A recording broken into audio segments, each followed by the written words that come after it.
Mr. President to declare that they would like to run for president. We will be talking about that, of course. Bola Ahmed Tinubu and the governor of Ebonyi State, Dave Umahi, are the top two who have made such declarations. We'll be looking across those presents and, of course, other people who might be aspiring to be president of Nigeria in 2023. And aside that, we're going to be looking at healthcare also as we deal with the pandemic, COVID-19. Nigeria also faces a seeming upsurge in Lassa fever cases. And that also comes up as part of our conversations this morning. But as always, we start with top trending stories. And we're beginning this morning with, of course, condolences to the family of late Chief Ernest Shonekon, who passed on yesterday at the age of 85. If you remember clearly, he was president for just 83 days before being pushed out by General Sani Abacha in November 1993. He took over from, after the June 12 elections were annulled, and stayed there for just 83 days before being kicked out. I also read the letter that he had written and shared with the Nigerian people when he was about to resign in November 1983, and he basically was stating that he wishes Nigeria goes in the right direction. It didn't seem like he was in the right place at the right time, and with that he regrets to formally now resign from this position.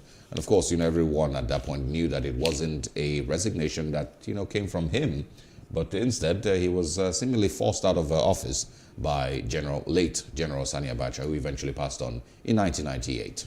And, a lot of persons have also described that as the fact that he was ousted by General Sani Abacha. And, I think that after that, it feels like it's one head of state, the ninth, as you would want to describe, that hasn't really surfaced after a while. I haven't really seen him getting back just as like his counterparts. I mean, you find Olusegun Obasanjo, former president of Nigeria, and amongst others, President Muhammadu Buhari, and the likes, and, Babangida himself making statements. But he's been quite very, away from the political scene since the ousting in 1993. And I also read, some of the letters that have been sent by current president and former president describing, his departure at this time where the country actually needs him. But I really don't know. A lot of persons have not really agreed with that because, like I said, he's been very low key. I mean, you probably almost not want to remember that, there was an Ernest Shonekon at the time. But however, it's okay. I think that when we leave, because usually this is a matter of life and death, it just shows that everybody would die eventually. But what would you be remembered for? Absolutely. That's always what we should have at the back of our mind as we leave our lives. Well, I mean, I think it's an expected political statement from Nigerian leaders. When a person passes, they would always write that statement. It probably is already stored somewhere. They just bring it out and change the names and the date. And say, this person has passed when Nigeria needs him the most. Because I've seen it so many times, when Nigeria needs you the most. But I agree with you. And I think that a lot of people should have taken, borrowed a leaf from Ernest Shonekon. When you are done with being president or head of state, go home and rest. And that's why Nigeria is currently where it is, because people have refused to go home and rest. Retire. Stay with your family. Stay with your kids. Go to the farm. Enjoy the benefits of being head of state and the millions and millions of naira that it costs Nigeria to take care of you every year. Take a vacation, relocate, go somewhere. Leave the country. Because most times we find out that being a leader, they probably would really not have time. I mean, being a president of the country is not a joke. So it takes a lot. Head of state, Absolutely. whatever, for 2 days, 3 days. It's a lot of work already. Take a holiday.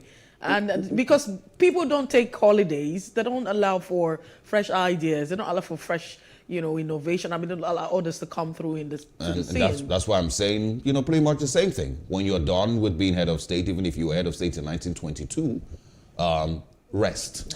Go home. Stay. Well, that was before Nigeria. But the point is, stay away. And let those fresh new heads, the fresh minds take over the country and lead Nigeria forward. The reason, and I've said it earlier, the reason we are where we are today is mostly because we have had persons that have been president before, been heads of state before, been major political bigwigs in the country, refuse to let the country move forward. They have held on. And since 1960, we have continued to recycle the same names. These people refuse to accept that they're almost 100 years old. They keep telling us that they're 76 or they're 71. These persons are as old as can and we're getting very close to 71, so it feels like we probably might just be age-based. Thank you. So some of these persons need to take, borrow, leave from Sheneko. And there's a couple of others. I think it was about 2 weeks ago that I made similar statements. Someone who had passed, I don't remember who it was. I would remember. That I was saying, I didn't even know this person was still in the political scene because he's been quiet. So please do us a favor. When you are done, don't come back as Reformed Democrats.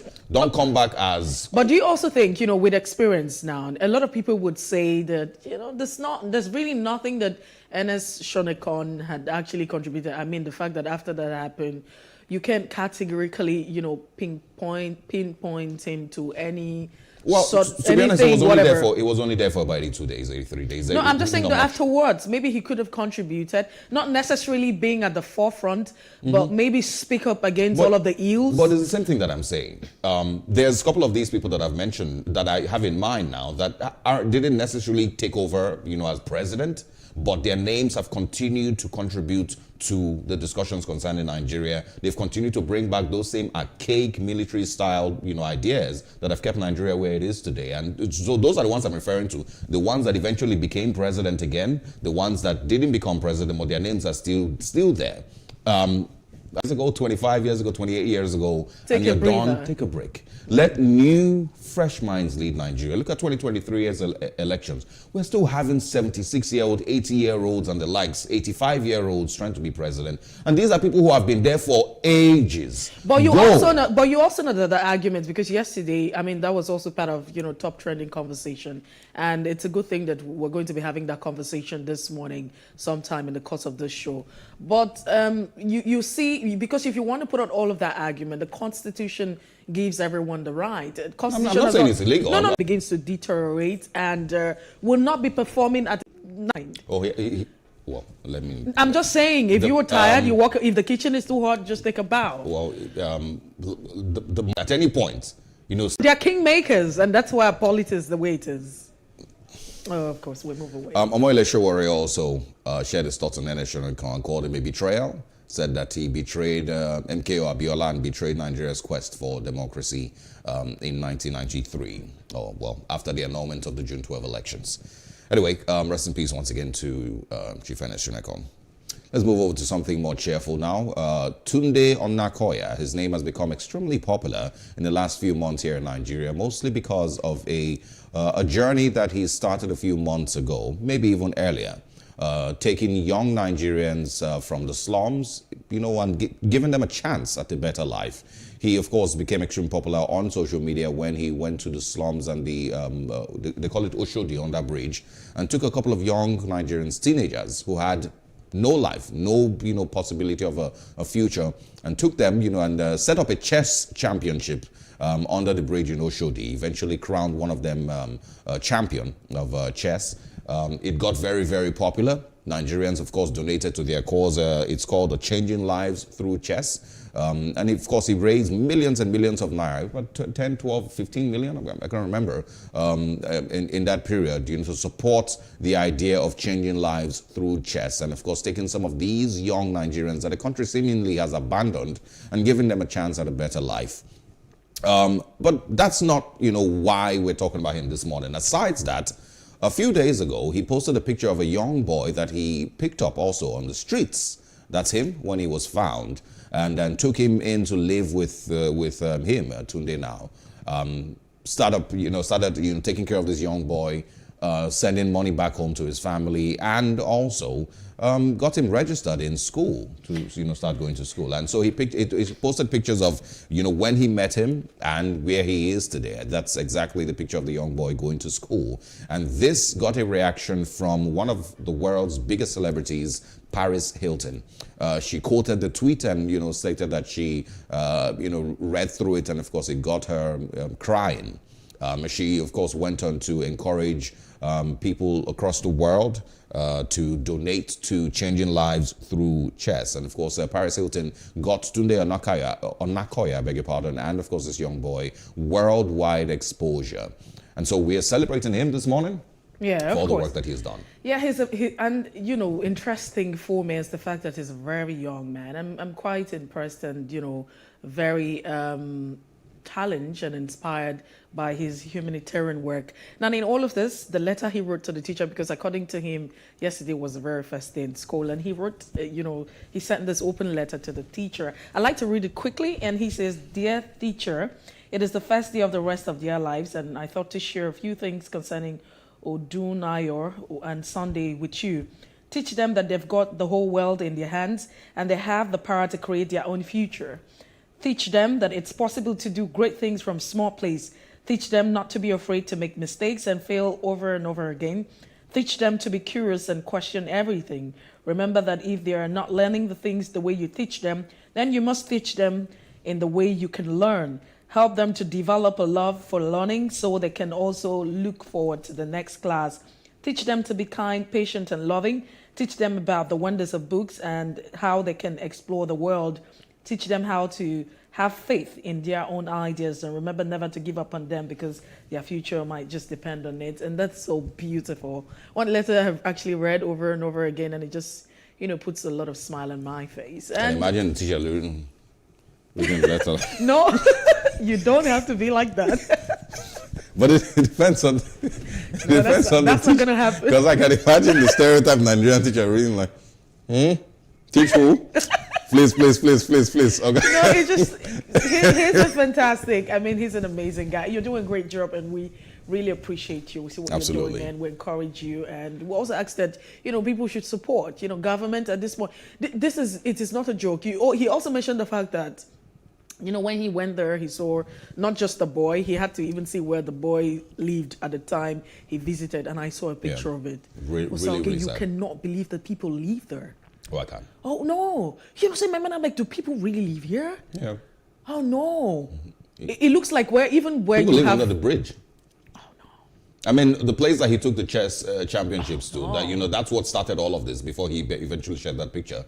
It was under the bridge in Oshodi, and that's where they live, those boys. I can only imagine, how he feels. I mean, the fulfillment he has, and I was, looking at that story and reading everything, and the fact that the girl had a sister who is also living with the mom right now, and she's also resuming school, and that's so much of work for humanity, respect for human life, very inspirational. And that's why I said, talking about the death of Ernest Shonekan, that while we live our life on earth, we should be remembered for something when we're not alive. So the question would be, what are you doing now that is impacting human life? Absolutely. And of course, once again, the last post that he made showing that young boy was what got him worldwide and international exposure after Paris Hilton. I'm going to cry.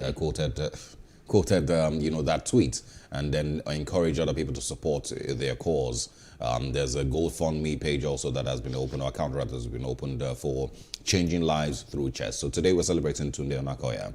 We're also celebrating the Nigerian Super Eagles, which comes up next on our top trending stories, giving us a very, very beautiful victory yesterday. Not just 1-0 victory against Egypt, but also because they were able to display very confident, very beautiful football. I didn't get to watch the match, but I saw a lot of comments. I saw a lot of highlights also from the game, and a goal scored by Kelechi Iheanacho eventually gave Nigeria victory yesterday at AFCON in Cameroon. So congratulations to the Super Eagles. I'm sure Wale Scott will have a lot to say about this game yesterday, and of course express himself. Because I remember we had a conversation with Wale Scott, and he was talking about how Austin Eguavoin should be the man for the job. So I think that actually transpired. Because you see a lot of people say there's a shift of mental play, You could see the mindset. There's a lot of togetherness. They were very coordinated and, passionate at the time, even though there's a lot to improve on.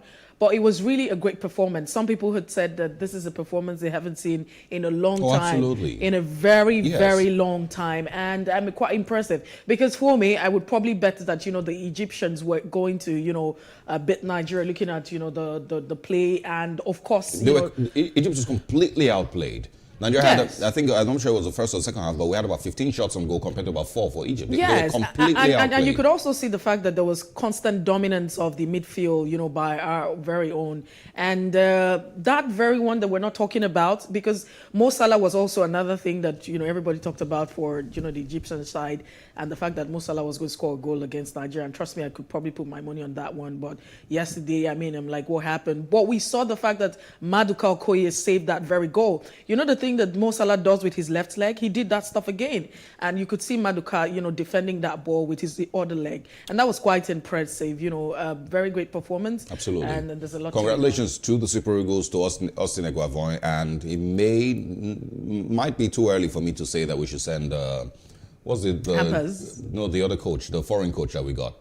Yose? Yeah, it's my press. And we get to share with you our major stories making headlines across the newspapers this morning.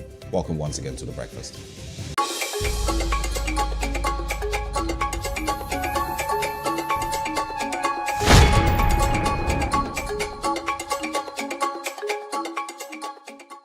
I've come to realize that I think young people, we need to start fortifying ourselves internally.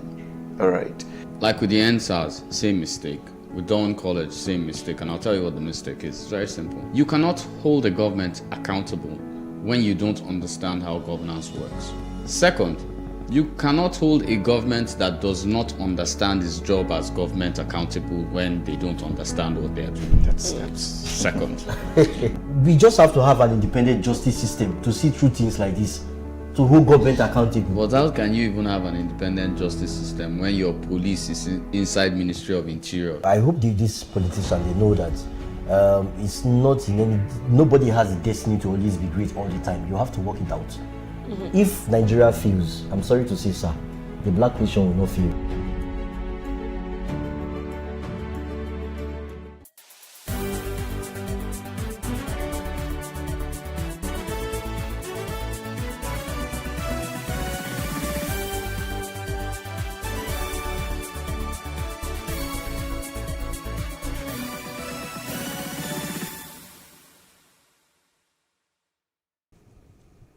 Welcome to The Breakfast on PlusTvAfrica. Time for us to check out the front pages of our national dailies. We have Tunde Kolawole, who's on standby. He'll definitely be making his input on some of the top stories this morning. Good morning, Tunde Kolawole. It's good to have you join us. Happy New Year once again. Yes, please.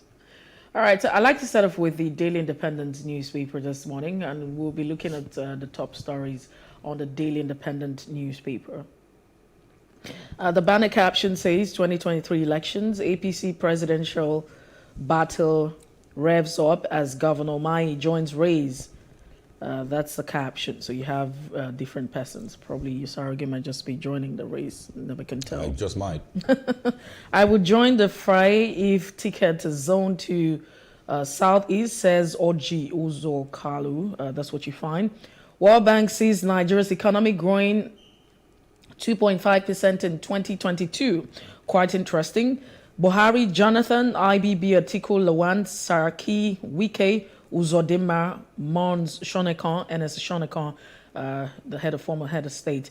President directs flags to be fly at half-mast for 3 days.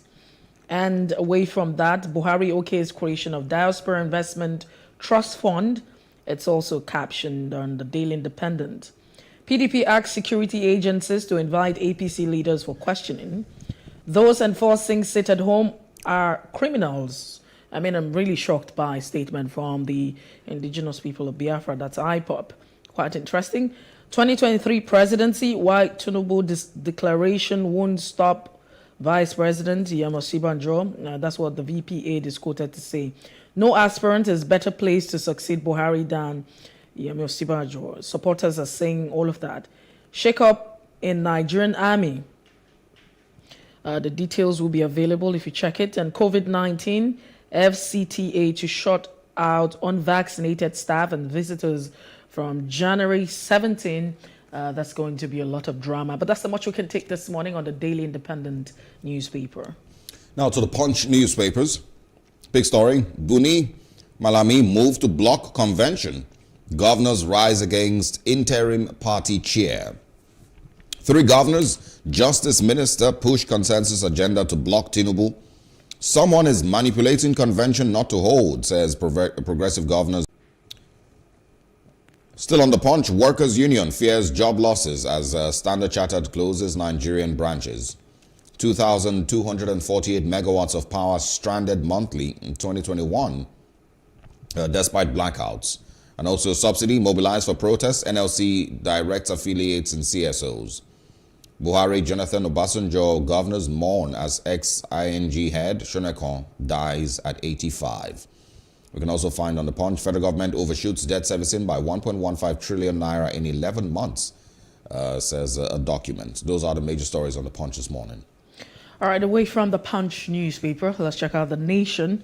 And the caption says, convention divided APC governors seek Buhari's help. And underneath, the PGF meeting shifted.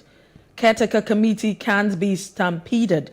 That's also another one underneath the bold caption. Why businesses are shrinking by World Bank and Super Eagles soar above Pharaohs in the AFCON tie. And excitement over Tinubu's declaration, presidential bid declaration. Coast clear for Lekon Balogun Olubado. That's also another one. And flags fly at half-mast for ex-head of state, Shonekon. Umahi joins 2023 presidential race. These are the headlines on The Nation. And now to the Guardian newspapers, just a few here. 2023, like Tinubu, Umahi informs Buhari of interest in presidency. Suggests political solution to Southeast insecurity. Warns Ohaneze to stay off politics. Oshimbajo not threatened by Tinubu's declaration, says support group.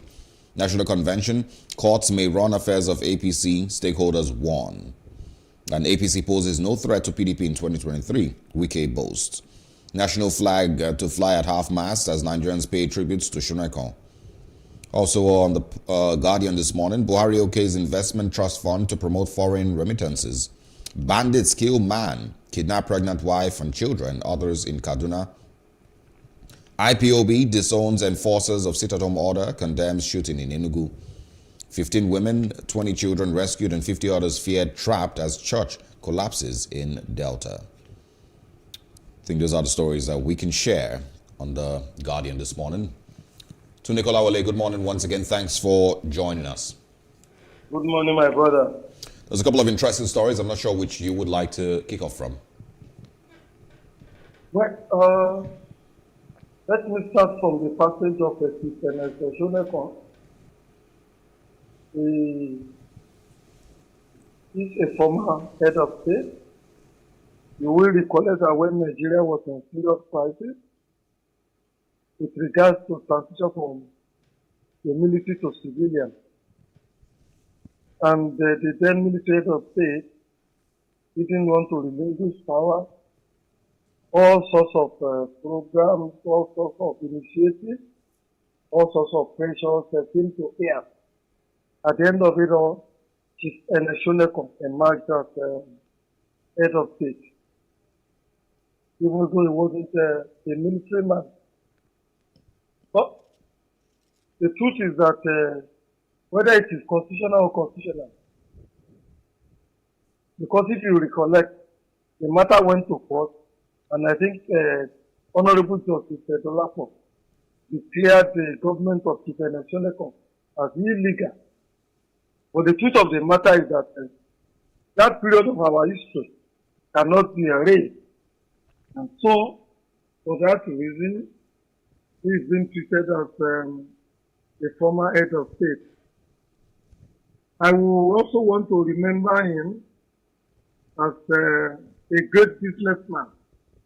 You remember at the time, he was the chairman and the managing director of UAC of Nigeria. And during his stewardship as chairman and MC, that company witnessed a lot of prosperity. It was doing fine. I remember it was under him that Mr. Biggs, an eatery business started, and it was doing well until he left.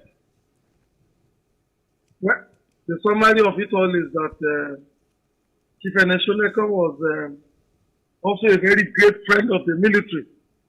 Because if he wasn't, he couldn't have been nominated or allowed to become a military head of state. Furthermore, he appears to me to be somebody who plays his politics like that of the Kaduna Mafia. He hardly addresses press conference, you hardly see him in public, but he knows what buttons to press when it comes to power articulation. He also has friends in the high places who have regard for him and for whom he also has very good regard. We will at this time treat him as a former head of state, look at him as a successful businessman, and to that extent, give him all the respect that he deserves, even though we may not agree with the way and manner he has handled the country, for example, and then some of the things the populace did when he was the chairman and MD of the USA. My condolences to his family, my condolences to the entire Nigerian people. All right. May his great soul rest in perfect peace. That's all right. Let's move away from the Shonekon's case and look at the Daily Independent, where a lot of persons might just be joining the race. You have Governor Mahi joining the race, and Ojus or Kalu saying that he probably would join if, the ticket has been zoned to the southeast. What are your thoughts on the 2023 elections and the candidacy we're already having? Well, I hope the 2023 election holds. If it holds, it will be great for Nigerians as a whole. What do you mean But when you say if it holds? You hope it holds? Well, what I'm saying this is that when you look at the high level of insecurity, both urban and rural insecurity, it's a very, very great threat to the successful conduct of that election. If you also look at the economic situation of the country, the bankruptcy of the country, where the money will come from to finance that election is still a mystery to me. Furthermore, all the different political parties that we have in the country today, they are all in disarray. Look at the front page of one of the papers. The APC has found it difficult to hold its convention, even though they've been planning it for almost 2 years now. Then, you also looked at what is happening internationally with regards to Nigeria getting funding to organize some of these elections, as we used to do before. I doubt it, with the COVID pandemic that we have in our hands, and that the whole world has in its hands, that we will get the kind of support that we usually get for the conduct of that election. Furthermore, chances are that not many people who want to turn out to either vote or to register come 2023 if the whole world has not conquered COVID-19 before that time. Those are my fears, why I think it might be difficult, if not impossible, to hold that election. As regards to the candidates, let us be fair to them. Any Nigerian, according to Constitution, who has read up to at least school start level, and who is a Nigerian by birth or by whatever, is allowed under our law to aspire to become the president of the Federal Republic of Nigeria. We cannot take that away from anybody who aspires, whether it's the Umari, whether it's the Okalo, whether it's the Ashwaju Ahmed Bola Tinubu. But the truth of the matter is that we have to look at the precarious situation in which the country is today and set a benchmark. We look at those things that we want to see, the qualities that we want to see in the presidential aspirant or in the presidential candidate or in the person who is going to lead Nigeria as president. Do all these people who have stepped out now or who are aspiring, do they meet that benchmark? Do they have those qualifications? My answer is no. Most of them, age is not on their side. Their health are not good. They are also businessmen who have interest in the different sectors of the Nigerian economy. And most times, and all over the world, businessmen don't make good politicians. They don't make good leaders. Simply because the possibilities are there that their vested interests would always clash with their political interests. And the country and the economy will be the one to suffer for it. Well, I want to get your thoughts on the idea of going to inform the president of your intentions to run, because we've seen that from David Umahi, also the Ebonyi State Governor. I've also seen a reaction from Kingsley Moghalu. I believe that is sarcasm, saying that he forgot to inform the president that he is going to be running, or he plans to contest for president.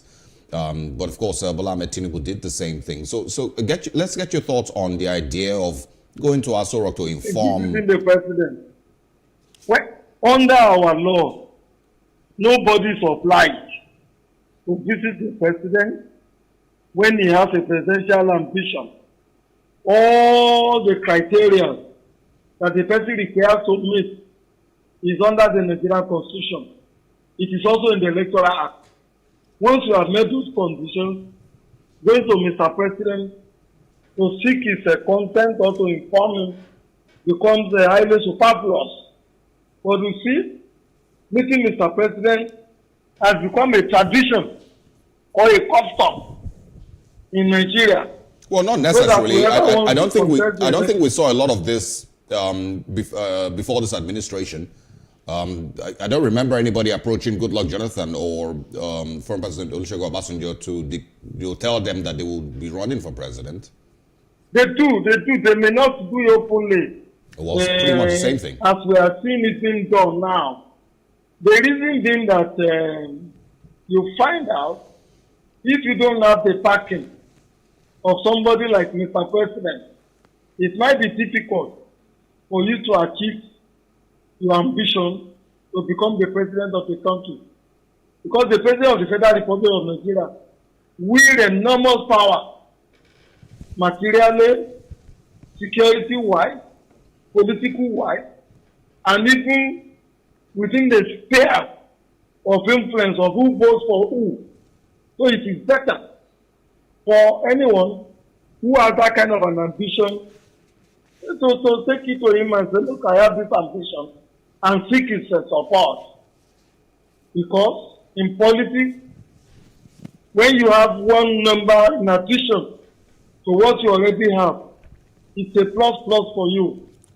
Furthermore, don't forget that most of these people who hold these sensitive offices, like the presidency, like the governor, like a local government chairman, most of them are driven by ego. They might see it as a slight that you want to become a local government chairman, you want to become a governor, you want to become a president without seeking their consent, without consulting them. I think that is the reason why some of these people go to the president. Sometimes some will go to the governor to tell them that they would like to contest one political office or the other. Recollect that Chief Abaribe has gone to the city governor in, I think, is it Imo Wabia, to inform him that he would like to contest the governorship of the state come 2023. And the city governor has said that his ambition will not in any way affect the conclusion of his governorship or performance in office. Well, Tunde Kolawole, also share your thoughts on the what do you feel might turn out, because there's also comments with regards Vice President Yemi want to run under the platform of the APC. How do you see this playing out? Well, the ambition of the VP, Professor Yemi Osinbajo, and that of Asiwaju, for example, is a very, very big issue, simply because the two of them are coming from the same camp. And you will remember that Asiwaju and his supporters, at times without number, said that it was Asiwaju Ahmed Bola Tinubu that nominated the VP to be the running mate to Mr. President. So if the person you nominated to be the running mate, who eventually became the vice president, is contesting election as president, and you are also interested, there is no gainsaying. There is going to be a clash of interest in that area. And that takes us back to what we had earlier on discussed as to why people go to visit Mr. President, to inform him, to seek his consent, and then ask him for support. It is because of things like this. Whoever the president supports, between Professor Yemi Osinbajo and Asiwaju Bola Ahmed Tinubu, is likely to have an edge over the other. But looking at Professor Yemi Osinbajo, he appears to be playing the game right, at least up to this point. He has never tried to be cantankerous, to be too outward. He's been very diplomatic and cautious in pushing his personal ambition to become the president of the country. Unlike, for example, with due respect, Asiwaju Bola Ahmed Tinubu's approach to his own personal ambition. For me, the more the merrier, because if we have many people contesting for the presidency, that means we'll be able to have a choice. We can assess, we can scrutinize in a very critical manner, and then go for the best of them. But for me, even between Professor Osinbajo and Asiwaju Bola Ahmed Tinubu and Umahi, I haven't seen any person among them who meets the criteria I would like to see in becoming president of Nigeria from 2023. All of them, age appears not to be on their side. The Umahi man has been a governor. There's nothing spectacular about his achievement as governor in the southeast. Professor Yemi Osinbajo is in charge of the economy and the health of health. If you look at what Nigeria experienced under Yar'Adua, if you look at what the country is experiencing under President Buhari, no one will want to support the aspirations of Asiwaju Bola Ahmed Tinubu on the ground of some of the issues that I've mentioned. Age, health-wise, and his vested business interests all over the place. And of course, there are other controversies and baggages that he will have to explain to the Nigerian people during the course of campaign. I would prefer Tunde Kolawole, a more younger person. All right? I think that your point has been made as regards the candidacy for the 2023 presidential election. Fingers crossed, and we look forward to some other persons joining the race and making their intention known. But we'd like to share your thoughts on this other one. The IPOP is saying that those enforcing sit-at-home order are criminals. Please repeat that again. Those enforcing sit-at-home orders are criminals. This is according to IPOP. Are you sure? A lot of things are happening in the southeast that is very, very difficult to explain. Each time there are issues with regard to stealing, infliction of physical bodily harm on people, the government will point an accusing finger on IPOP. And when the government does this, IPOP itself will say that they have no hands in it. Take, for example, the killing of Dr. Akinyuli, a very noble man. The IPOP people were alleged or were accused to have had a hand in his death. But the IPOP people have also come out and said, look, that is a noble man, that is a highly respected Igbo person, he's a community leader that we would not have wished any wrong thing to happen to him. We didn't have anything to do with his death. So, and these controversies will keep going on until we address the fundamental issues in the southeast, which is the agitation of IPOP. And that agitation is not difficult to address. All we require to do is to conduct a referendum in the southeast with regard to whether they want to be independent of Nigeria or they want to remain Nigeria. Whoever carries the day. So the question is, aren't you surprised that, you know, at this point, IPOP is saying that those who are enforcing sit-at-home order, I mean, those people are criminals. And we have over time seen the IPOP enforcing the sit-at-home order. Does that shock you and you surprising? So the extent that IPOP has announced that they have sought the campaign for a sit-at-home order, that it doesn't all go well for their people. But somehow, some other person continue to enforce that sit-at-home order. The truth is that there are so many self-determination groups in the southeast today that it is difficult to point a finger accurately that this is the person who is enforcing the sit-at-home order or the no sit-at-home order. If the people who started it said they have called it off and the sit-at-home order is still being enforced, then something is wrong somewhere. That's the reason why I said, let's concentrate our efforts on resolving the fundamental issues in the southeast, rather than scratch the problems on the head, rather than scratch the problem on the surface. That will not solve the problem. Any serious-minded person who will realize that the sit-at-home thing doesn't all go well for the people of the southeast. It's like weakening yourself before the enemy comes for you.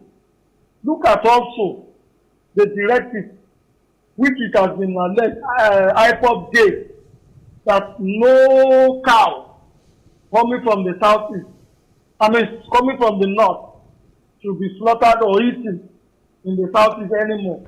They've also banned some groceries and all that.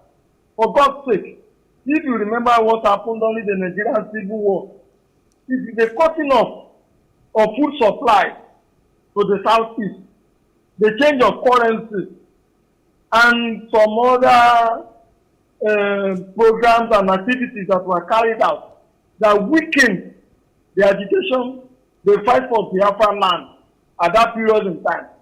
So if IPOP or any of the self-determination group were to be learning from history, they will not be carrying out the sit-at-home order that they are carrying out now. They won't be banning cows from the north. They will also not be banning groceries from the north.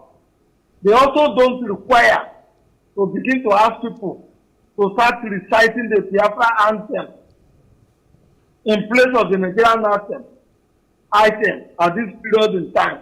The time is all right for that. continue the agitation for referendum, and then when that is done, whatever you so desire will follow suit. Okay, on the Punch also, there's some controversy concerning the APC's convention. It says here, Buni and Malami move to block convention. Governors rise against interim party chair. It also says says 3 governors, Justice Minister push consensus agenda to block Tinubu. Someone is manipulating convention not to hold, says the Progressive Governors DG. And also Malami doesn't hold any position in the APC. So, I mean, there's some confusion with regards to the APC's convention that was, of course, rumored to be going on or to be taking place in February. Mr. Kolawole, what would you describe this as, and why do you think all of this is playing out? Well, what we are seeing in the APC can be traced to their history. You and I will remember that that party didn't grow organically. Rather, what happened was that a conglomerate of different political parties came together. They called the Assembly Legacy Party. They formed the APC. And with the APC, they used the APC as a vehicle to capture political power at state level and at the federal level. Now that election is coming, and different people, different individuals from the original different political parties having ambition to become president, to become governor, then the truth is whoever is in control of the party structure is likely to get whatever ticket or flag is desired. That is why you are having all these challenges with regards to holding the APC convention. So as to become the convention will determine the respective flag bearers at different times or in the nearest future.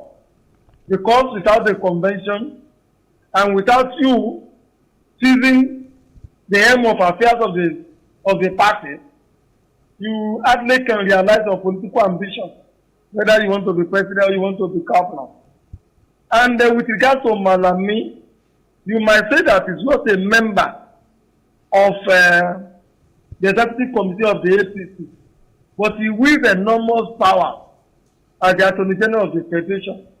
You and I will know that when the Electoral Act was referred to Mr. President for his absence, it is not impossible that Mr. President would also have referred it to the Attorney General of the Federation, Mr. Malami, to advise him on clauses that concern things like direct primary, on issues that concern electronic transmission of results, and some of these other crucial items. And if whatever advice he gives that the president is likely to follow. Also remember that when the Supreme Court said that a city governor shouldn't be the chairman or shouldn't be running the political party, that they cannot be chief executive of their state and also be the chief executive of the party, it was Malami that intervened and said, look, that decision of the Supreme Court is not binding or will not affect the APC as a political party. Whereas the decision of the Supreme Court is very, very clear. If the person who challenged, who took the case to the Supreme Court, had joined Buni, that is the present chairman of the APC, in that suit, whatever actions that have been taken by the party, especially with regards to the person who became governor, whose election was challenged, it would have been nullified. It was on technical grounds that the chairman of the APC was not joined in that suit when it was instituted. That was why the APC and the governor, I think the governor of Ondo State, escaped being asked by the Supreme Court. So it is a issue for the control of the structure of the party that is at the root of the inability for the APC to hold its convention each time he had planned to do it. All right. To Nicola Wale, always interesting speaking with you. Thank you so much for your time this morning. And we, of course, as always, wish you a very interesting day ahead. Thanks for joining us once again. You have a lovely day too. You too. Thanks for coming through. All right, we'll take a short break and, of course, be sharing with you what happened on this day in history back in 2015. Right after that, our first major conversation comes up again this morning. The biggest, conversation in politics in Nigeria today. Political ambitions and, of course, the fate of 2023 and 200 million Nigerians. We'll be back.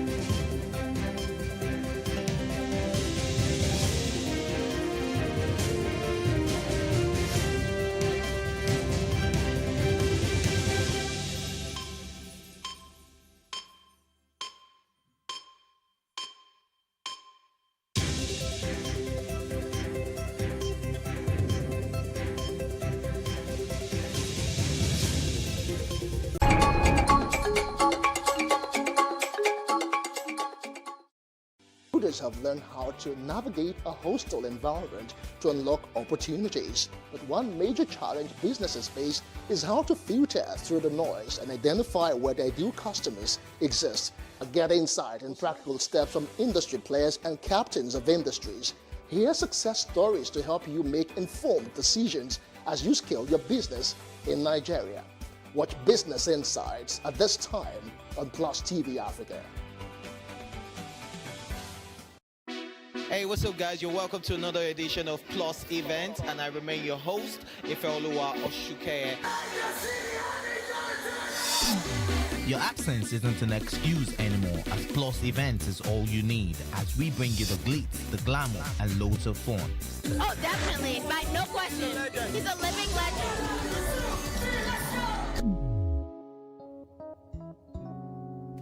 Oh, God forbid, Holy Ghost fire, I know. I just want to be blown away. I want to be wild. This is 11 years of doing it.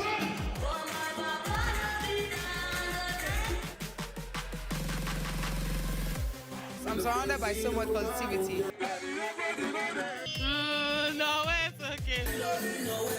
Yo, what's up, my people? It's your boy Starboy Terry. You're watching Plus Event on Plus TV. Stay glued to Plus TV Africa every Saturday and Sunday, 4:30 p.m. West African time.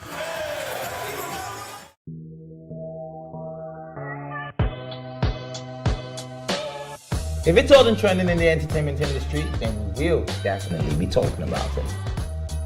We bring you the funny, controversial, and hottest topics making waves in the entertainment scene worldwide. We also interview all your favorite celebrities and keep you locked down with fun segments and live performances.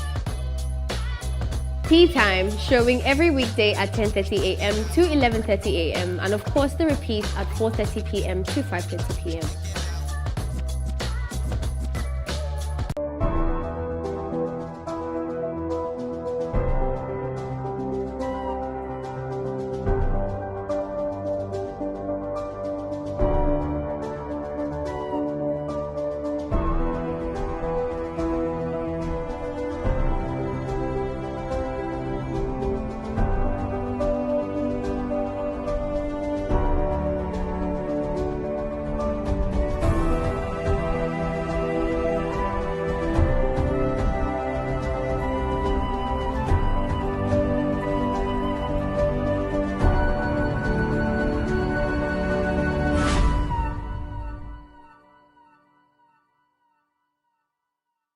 Hello and welcome.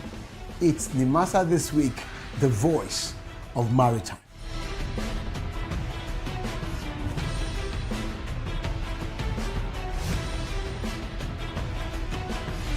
Nimasa This Week is brought to you by the Nigerian Maritime Administration and Safety Agency. statutorily mandated to ensure that there is regulation and promotion of matters affecting our waters.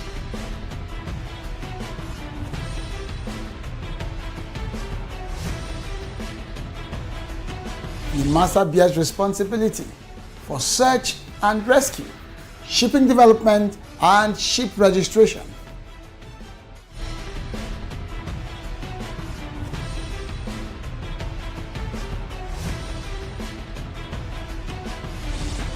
NIMASA This Week, the voice of maritime, showing on this channel. I used to care for the world's opinion. I used to beg for validation. But the fire that burned in me was hotter, and the passion that lived in me had a voice of its own. So I stopped waiting and started to act. I stopped fearing and started to live. And when they thought I would fail, I stepped into my power. Because my time is now. Amstel Malta, be your best.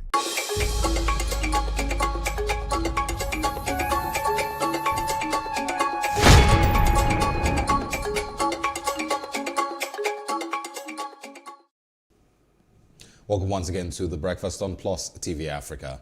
Our first major conversation for today goes to a review of the presidential candidates gearing up for the 2023 elections. About 48 hours ago, Bola Ahmed Tinubu, former governor of Lagos State, of course, shared that he had spoken with President Muhammadu Buhari and shared his intentions to run for the seat of president.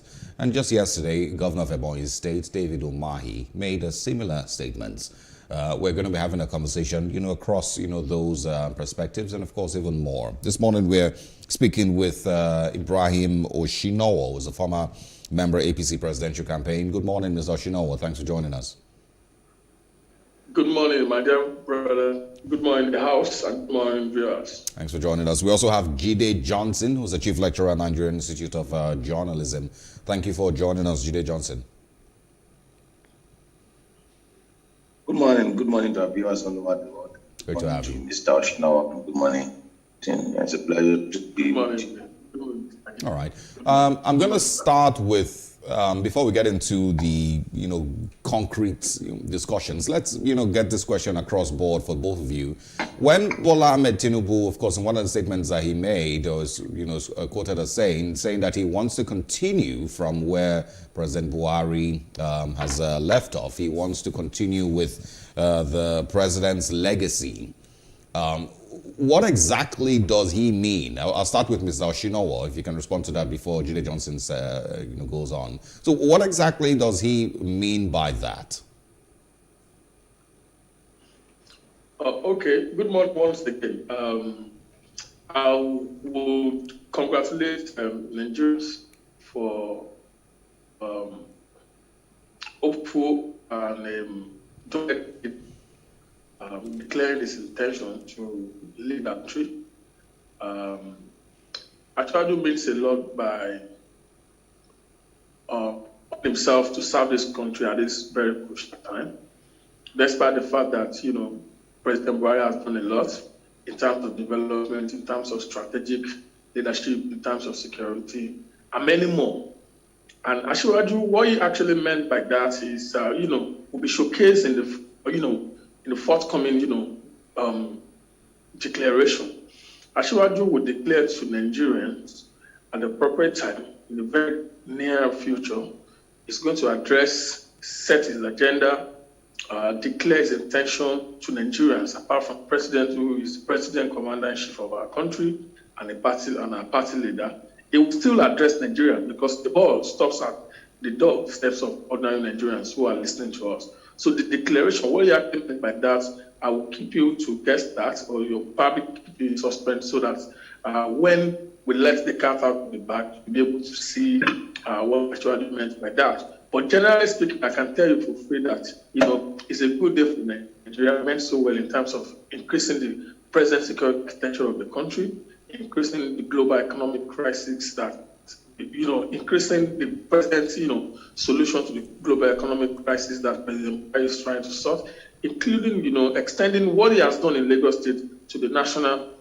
government. So a lot of things that he meant about that. But I'm not going to speak for him right now. But our declaration is going to come. It's going to come on. It's going to announce to Nigerians when it's going to declare. And you journalists and every other stakeholder in this country will be definitely invite. I will invite you personally and my dear brother at the other side. All right. The lecturer, invite him to, so that declaration can be sorted out and questions can be posed to on national issue and domestic issue. Its agenda is love for this country. Nobody can, take that away from Ashwabi. He loves this country. He has built so many people, including, the ambassadors, president, vice president, and so other people that he exposed us to their successful. A lot is coming on board. It's going to showcase.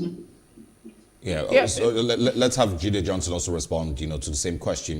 When Asiwaju says he wants to continue with President Buhari's legacy and continue for where he stopped and some of all of that, before, of course, also mentioning that it has been his lifelong ambition to be president of Nigeria.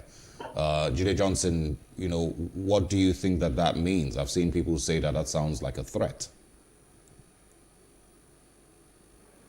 Well, as far as I'm concerned, everyone is free to aspire to any post. That's the fundamental right that God has given to you, and the Constitution has provided for. As long as you don't have any criminal record against you, you need to aspire to be to the highest office. I every Nigerian should aspire to become president of Nigeria. So that's his aspiration, that's his desire. However, looking at what he said concerning that he's going to make a declaration to Nigeria, he has already declared. They used the platform of the platform of the State House to make that declaration.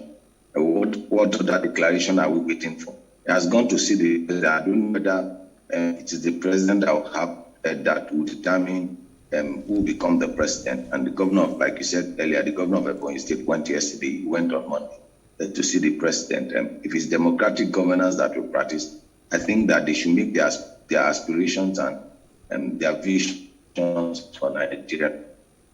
As far as I'm concerned, the president only has one. It is Nigerian without determine who will become their president. And the president belongs to the political party they belong to. However, it is Nigerian that will decide whether they are ready to go along with that party or they are not ready to go along with that party. With respect to him continuing the legacy of President Muhammad Buhari, it will be very, very interesting. Mr. Oshino has said, or Honorable Oshino has said that he's going to invite us, and so that we can ask questions I want to ask, because I want to know the legacy that he wants to continue about. Is it the insecurity that we have in Nigeria? Is it the economic crisis that we have in Nigeria? Is it the various form of taxation that has been, and levies that have been imposed, that has imposed everybody on Nigerians in the last 6 years? If he wants to continue with that, and if Nigerians in their own wisdom think that they want to continue with that, well, it's left for Nigerians to continue with that. But on the last one, he went ahead to tell us his lifelong ambition. As far as I'm concerned, when the coast is clear, when this presidential candidate comes out, what we are going to ask them is their vision for Nigeria, not about their ambition. We have seen people that have aspired to become president just for it to be on record that they are president for Nigeria, nothing to show for it. I think moving forward in 2023, what we should ask the candidates that are parading themselves to be what's your vision beyond your ambition? What's your vision for Nigeria? What are you bringing to bear on an average Nigerian citizen? What are you going to do for Nigeria to take Nigeria forward? And those are the things that the questions that we are going to ask beyond I have a lifelong ambition or not.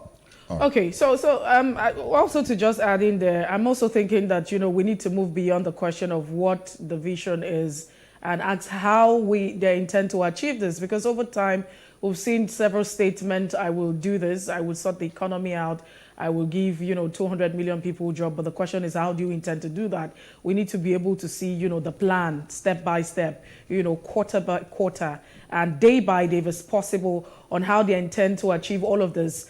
But let's come to Ibrahim Oshiwano.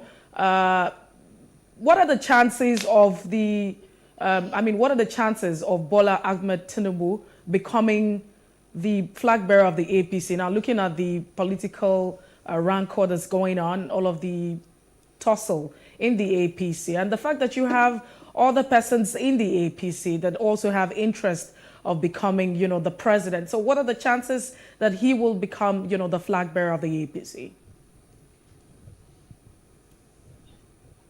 Okay, thank you very much for that question.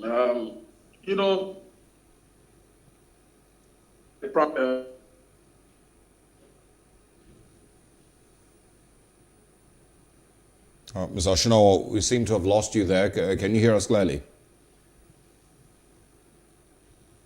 Okay, maybe we'll probably just, move the question to Jide Johnson. Jide Johnson, can you hear me? So the question is, do you think that, Bola Ahmed Tinubu stands a chance of becoming the flag bearer of the All Progressive Congress as regards the 2023 presidential election, looking at all of the issues with the APC at this point in time and all of the contending interests? Well, if you look at political antecedents, his political network and the financial muscle which he has and the political leverage which he has built over the years, he has chances.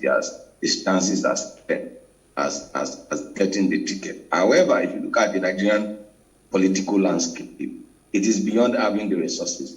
And I recall in 1978 when Abiola aspired to become the president of the National Party of Nigeria, I knew how it ended for Abiola. And from a historical point of view, we have always had a reluctant president. It's not usually the leading candidates are usually emerged as the presidential candidate. I can go down memory lane. In 1978, Shagari wanted to be a senator. In 1999, Obasanjo was not even interested in presidency. It was thrust on him. And in 1993, Abiola did not have any aspiration of becoming president.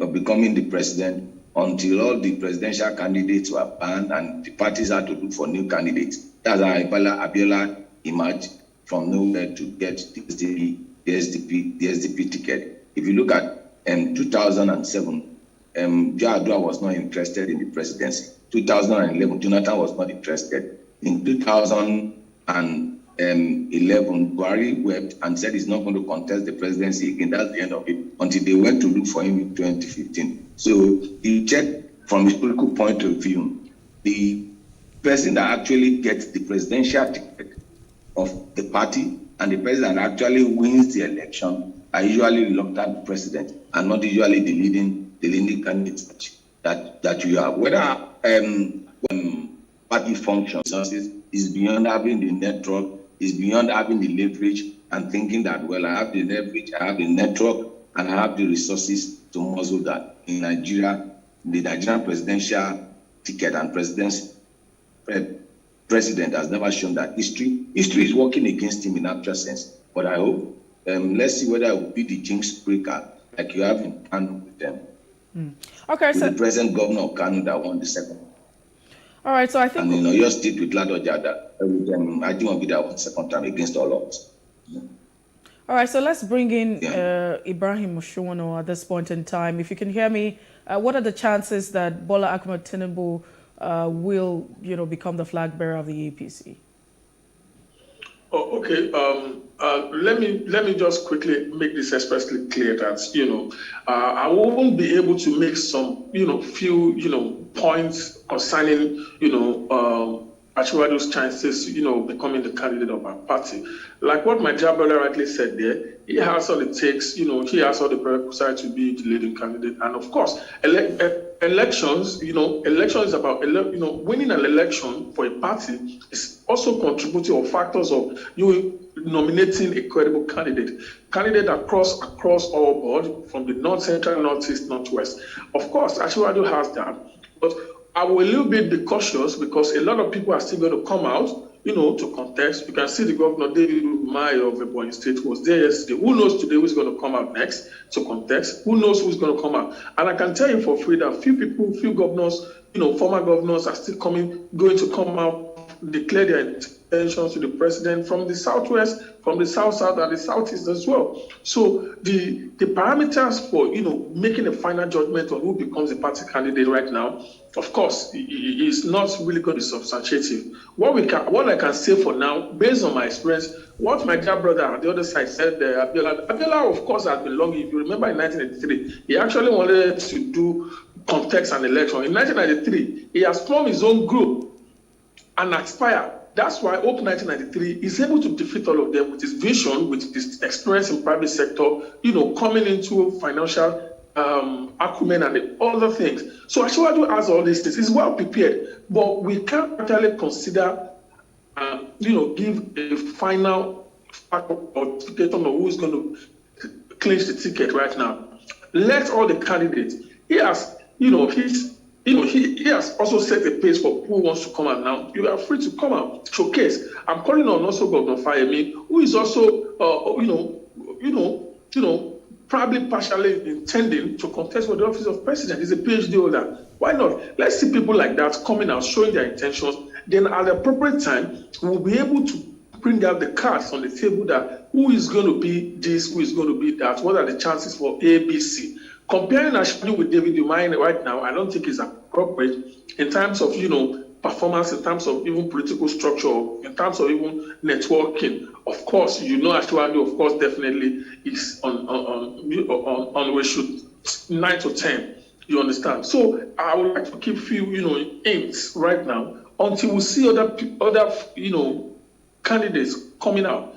Before now, in April, we'll see a lot of candidates snowballing out. Yes, please. Mr. Shinawa, is Asiwaju's ambition and, the idea of him running for president, is that, would you describe that as a way that the APC can hold on to power, or what is actually best for Nigeria's next 8 years?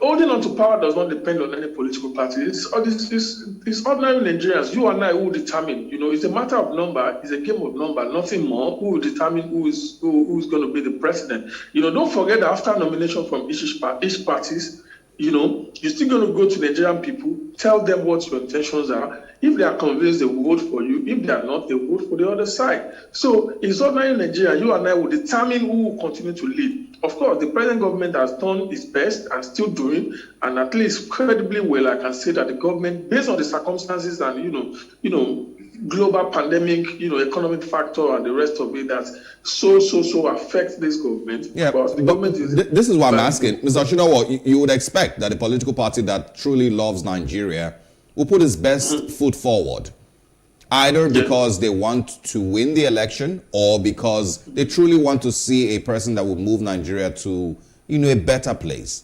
So would you say, from what you've seen, that Bola Ahmed Tinubu might be the APC's best foot or best candidate?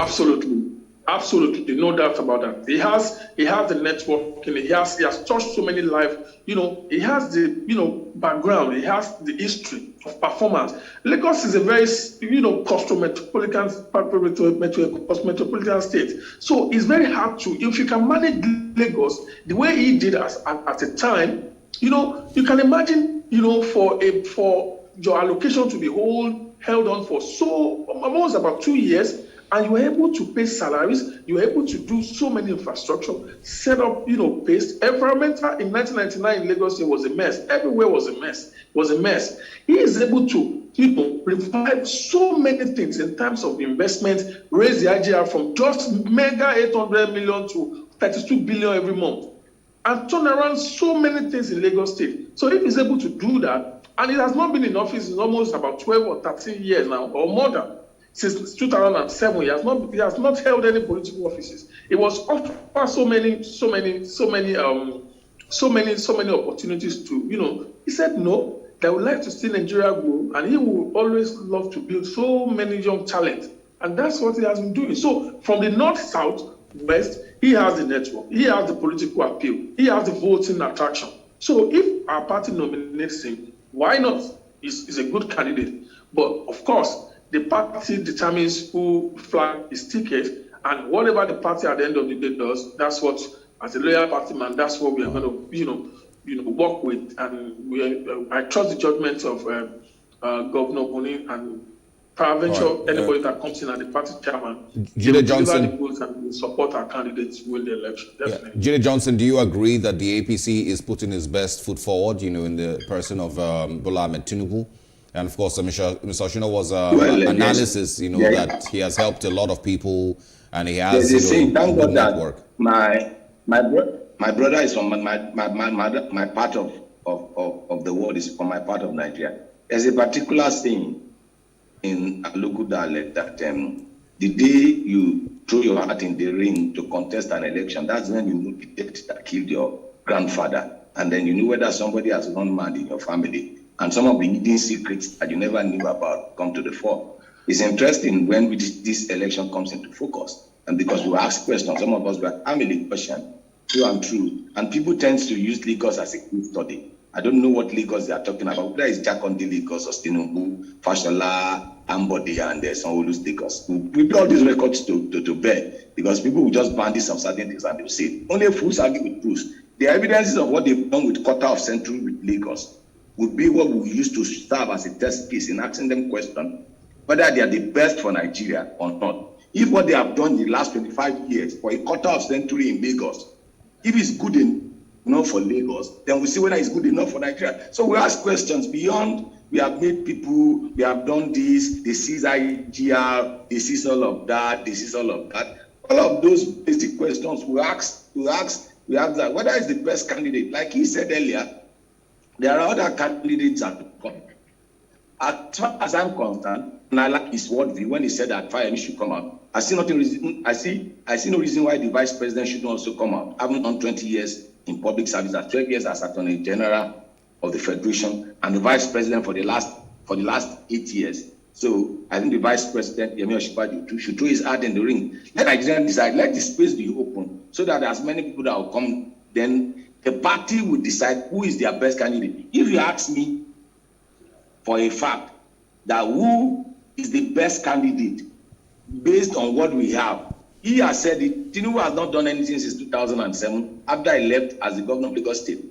So judging by that credential, you agree with me that Yemi Osinbajo has a better credential than Bola Ahmed Tinubu, except we want to argue with proofs, except we want to argue with evidence. If judging by that, who has been involved in public governance, who has risen to the point of a vice president to the president for 8 years. So that's my view concerning about.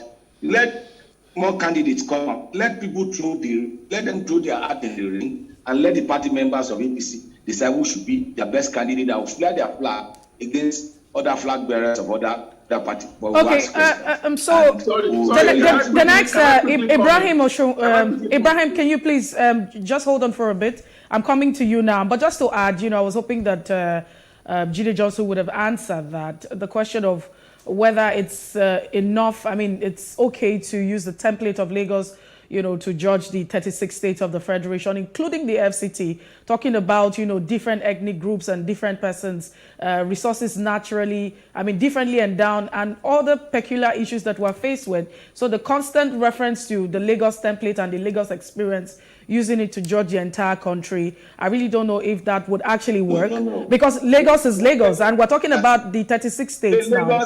That's number one. That's number one. That's number. It can't be mini Nigeria. Lagos is a state in Nigeria. We understand that it's a very vast city. We understand the economic viability and what have you. But you can't use Lagos as one state to want to say because you actually made progress in Lagos, it means you will make progress in talking about the entire states of the Federation. But that's on the one hand. The other question now for you, Mr. Ibrahim, is: do you think that the president is fit? Because recently. Now, let me quickly address what my dear friend and brother said, Mr. Jide. Look, I'm a Lagosian too. Lagos is not London. Lagos is Lagos. We are all around when, he became the governor of Lagos State. Let me tell you something about Ashwaju. A lot of people envy him. And, it happens where you go. When you have what others does not have. Ashwaju is a special being. It's very rare. It's very rare. Among his colleagues that were governor in 1999, none of them, as of today, pull the cloud or have the influence, tenacity that he has as at this moment. None of them. Go and check them. From 1999 till date. Most of his colleagues are ministers, senators at a point. Still, they have no capacity that he possesses. So there's element of jealousy, everywhere for him. I can understand that. People, even in your community, when you do something exceptional, when you have ideas, for now, no record. In this country, no governors of his age, his caliber, some of his colleagues, none of them can match his status. And that's naturally, yes, for me. Now, let's go back to what Mr. Gide said about, what he has done. When the campaign comes, I said it earlier, he's going to come out and tell you his agenda. I'm not going to say that for him. He's the one that wants to. I'm not jealous of him. Office of president is not a joke. It's not a child's play. He knows what is at stake. He's a leader in this country. He's not in Lagos State alone. There is no way today Asiwaju will step his foot in Nigeria, in Africa, that nobody or hundreds or thousands of people will not gather to recognize him. That's what they call politics. That's politics. So he's having enemy in Lagos. Some I will say he's not a Lagosian. Some will say it's this. Some will say it's that. That is politics. Okay, so let's have you share your thoughts on the second question. Let's have you share your thoughts on the second question for the want of time. Let me finish, please. Hold on. Let me finish, please. It's ready for that. We are prepared for the election. This is election year. We are set for it. Now, Asiwaju talking about his health. I don't know what, and media needs to help in this. I said it probably on air. It's something. When you feel that somebody is not doing what you expect him to do, you term that as medically unfit. How do you know somebody is medically unfit? It's the medical record that will determine. He went to London recently on a kneecap surgery. Does that mean he's not fit? It doesn't mean he's not fit. You can be in your 40s, you can be in your 50s, and you have medical challenge. That doesn't mean that you are not fit for office. But when the time comes, like I said, Nigeria will pose questions to him, and I can tell you he's ready to answer all necessary questions because he asked for it. He said he wants to lead this country. So he knows what is. So Mr. Jide, most of your questions and many other Lagosians and Nigerians who want to ask questions, they should be patient. When he declares, set up his agenda, then you can query that. You query it, and the campaign council will respond appropriately. We need your vote. We want your vote. Wow. Apart from the party primary, we are still coming to Nigerians who have the final say and final approval on who is going to become the president of this country. So it's very easy. Lagos, for instance, most of the GDP, Lagos GDP is higher more than so many African countries. I can mention many African countries that the GDP of Lagos is a country. To lead Lagos is not a joke. It's not a child's play. So Asiwaju leading that, and till now, after leaving office in 2007, till now, none of his age mates who are governors can say, okay, I can match this guy's plan. So let's wait. You will still get a lot of things to hear from him. Like you said, Professor Yemi Osinbajo, it's his product. I'm saying it boldly. It's his product. And if Professor Yemi wants to contest, it's our dear brother. Is a product of their agenda now. They don't see some agenda. You understand? So that's what I mean. All right, hold on, Mr. Oshinawa. Because of time, let's also go to Jide Johnson to, of course, have his thoughts out there. And something I'll also quickly mention is, you just mentioned that he went to London. That already has set a bad precedent for a person who is trying to be president of Nigeria. We've complained over and over about President Muhammadu Buhari going to the UK for medical treatment. Bola Ahmed Tinubu did not fix any healthcare in Lagos good enough for him to receive treatment here in Lagos that he loves so much. He still goes to London for medical treatment, and that already, should be a red flag to any Nigerian. Jide Johnson, quickly share your thoughts just before we wrap up. The Lagos, they are referring to as a country, they couldn't put the health sector in place for him to receive health treatment in Lagos. As far as I'm concerned, I have no hatred for Asiwaju. I have an admiration for his political sagacity, no doubt about that. I may not approve of some style and approach to governance and politics, But when it's time, like I said, we surely ask those questions. And when people are saying that Tinubu made this, Tinubu made that, Tinubu did not make anybody. It's Lagos. If Osinbajo did not perform creditably well as an attorney general, would he use him for the second term? Would he recommend him for the third term? Would he recommend him for It's like people say, oh, okay, the Afenifere leaders made Tinubu, or somebody made somebody, or Buhari made somebody. Nobody can make anybody. And some of these things that people use in the political landscape is insulting and degrading. The fact that I worked under you or you recommended me for a post, if I'm not good enough, you would recommend me. So it's a symbiotic relationship. You contribute to me, I contribute to you. And that's the way I see it in the political landscape. As far as my colleague has said, he said Lagos is like a country. And we have said it. They said, oh, there are no people that have this political. No doubt about that. No doubt. That across with the set of 1999 governors, some of them are still in charge nationally. And I've said it over time on national TV that the major problem we have with our fourth republic is the class of the governors, the class of the governors that we have had in 1999. And all these people, they come out. I tell them, when the time comes, we ask them to come out with the code of conduct bureau form they filled in 1999. The form they filled as the asset declaration. That's the one we asked for. When it comes to that, because moving this nation forward is beyond using rhetorics and playing on sentiment. Oh, we build this person, we make Lagos to be Eldorado, we make Lagos to be this, or we make people, we have made ambassador.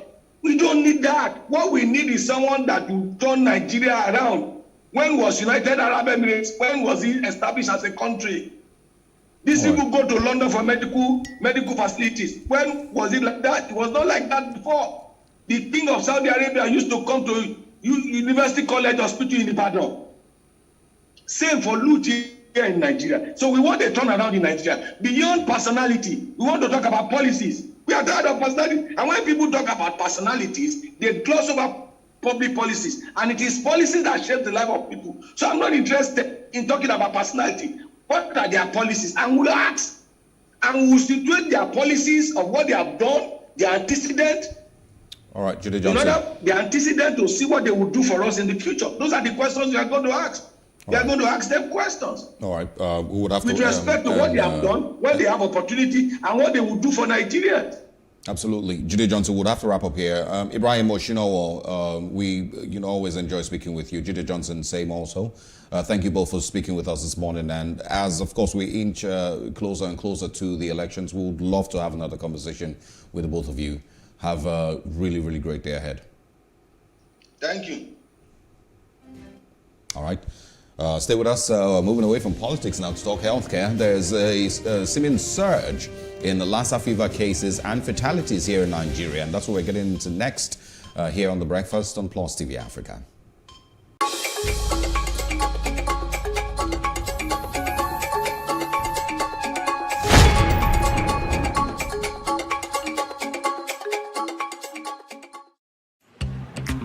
Whether you like it or not, the dryness and dust is coming. And this time, it might not give up that easily. But do the people have the power to shake it off? Well, of course they do, and you do too. Kick dry skin to the curb and get smooth, intensely nourished skin with Nivea's deep moisture lotions and lip balms. Follow the story online, #DoneWithDryness.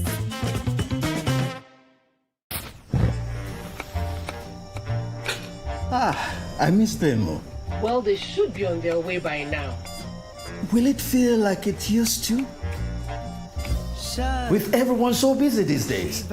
It will be fine. Suddenly, feels like I'm gonna fall. I can see all of my dreams so perfectly. Oh, yeah, line up! Single file! Love's not a dream at all. Somebody. Grandpa, what was Grandma like? She always found ways to bring us all together. It took me a while to discover how she does it. Devon King's taste that brings us all together. Life can be fun and rewarding, but it also comes with some risk. As in business, you win some, you lose some. And that's why you need to be wise in the choices you make. It's like placing a bet. Again, you need to be wise. Wise in choosing an innovative platform with the highest market options and highest odds ever. That's why Winners Golden Bet, the leader in online, in-shop, virtual, and live sports betting, gives you enhanced platforms that offer you the best chances of winning. For betting on live soccer matches, live dog races, and virtual games, Winners Golden Bet is your best bet. Instant payment of winnings guaranteed. Play online or in any of our numerous shops nearest to you. Hey guys, be wise. Play on Winners Golden Bet. Winners Golden Bet, the wise choice. Welcome back to The Breakfast on Plus TV Africa. We head straight to our second conversation where we look at the outbreak of Lassa fever. The Nigerian government has issued an alert on the Lassa fever outbreak that has taken, the lives of 102 persons in Edo, Bauchi, among others. This morning, we're being joined with a public health physician, a member of the Public Health Physician of Nigeria, Lagos chapter, Dr. Ganiyu Jamiu. It's good to have you join us this morning. Good morning. Nice to have you too this morning. That's all right. So with the case right now, let's quickly share your thoughts. Do you think that we might just be experiencing a health crisis? We have Lassa fever. We also have, the coronavirus with different variants, among other diseases. Can you please tell us what, the case might be for the Nigerian health sector? Okay, well, nobody emphasized that, realizing the fact that we are currently battling with COVID-19. However, I would like to share my thoughts regarding the fact that Lassa fever has been with us for a long time. It has become an endemic disease. It just occasionally, usually during the summers, research has shown that during dry season, some have said during rainy season, when sometimes we just have a spike.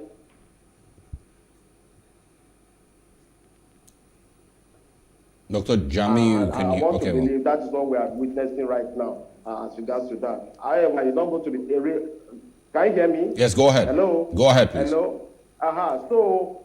So actually it's going to cause additional stress on already overburdened system in the country. So I think it is not, we are not happy about it, but the only thing I know is that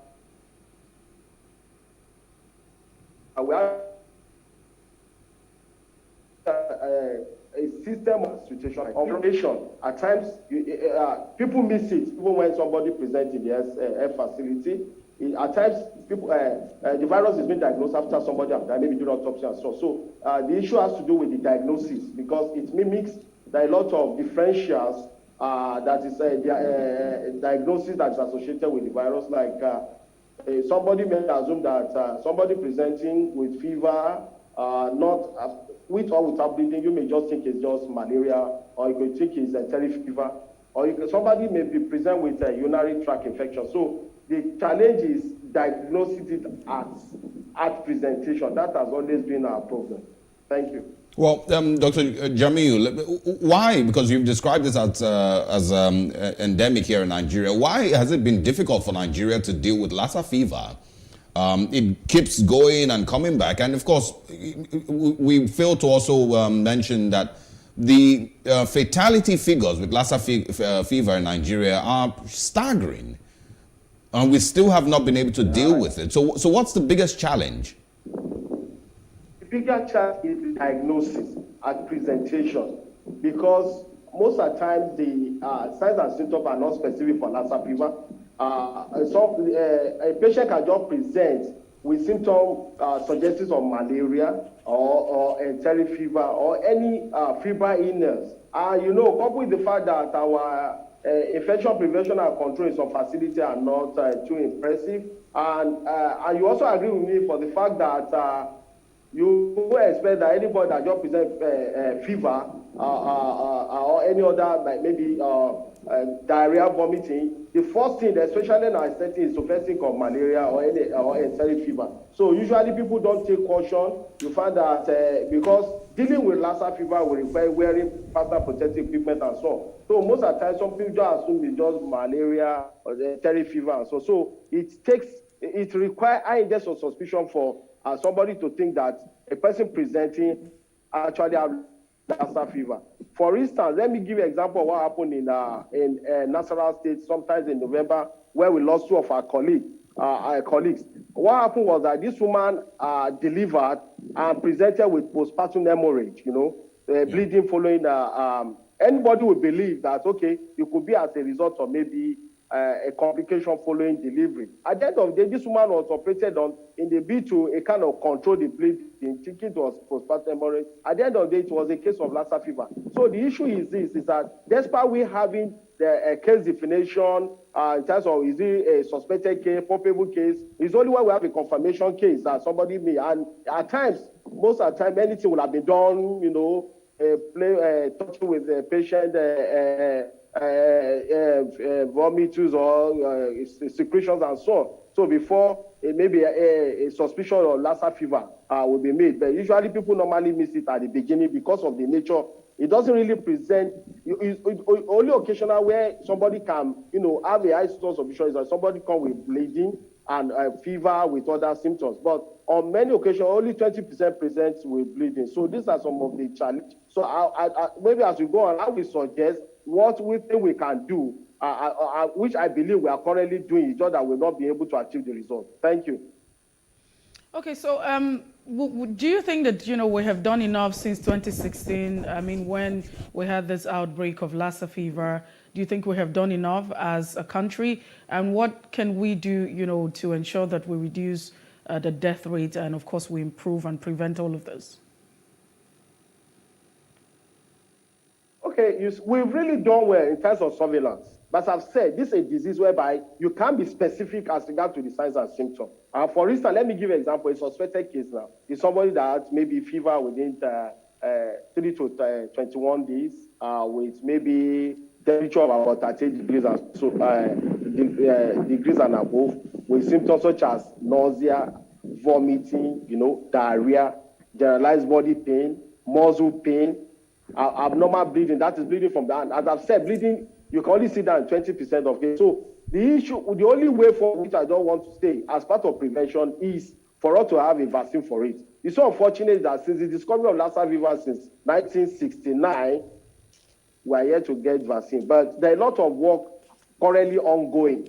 But the only thing how we advise is, especially relatively in the high endemic area, is for us to have high index of suspicion, especially if somebody is coming with fever. We don't just assume it's malaria. Actually, there are a kind of management protocol with regards to this. For instance, when you suspect somebody, maybe you present you with a fever with all those symptoms I just mentioned, maybe you try to commence and thinking that it's anti-malaria. When the person does not respond within maybe 48 to 72 hours, you start having suspicion whether it is not malaria and so on. But unfortunately, before you get to that point of even thinking that it may likely not be malaria, you will have fiddled with that patient, normal contact and so on. One other thing I want to say is that you don't expect for every patient coming with fever, a physician should be wearing all the gadgets, because this is a very high virulent virus. You don't expect them to wear all the normal PPE and so on, as if, these are some of the challenges. So the only way forward,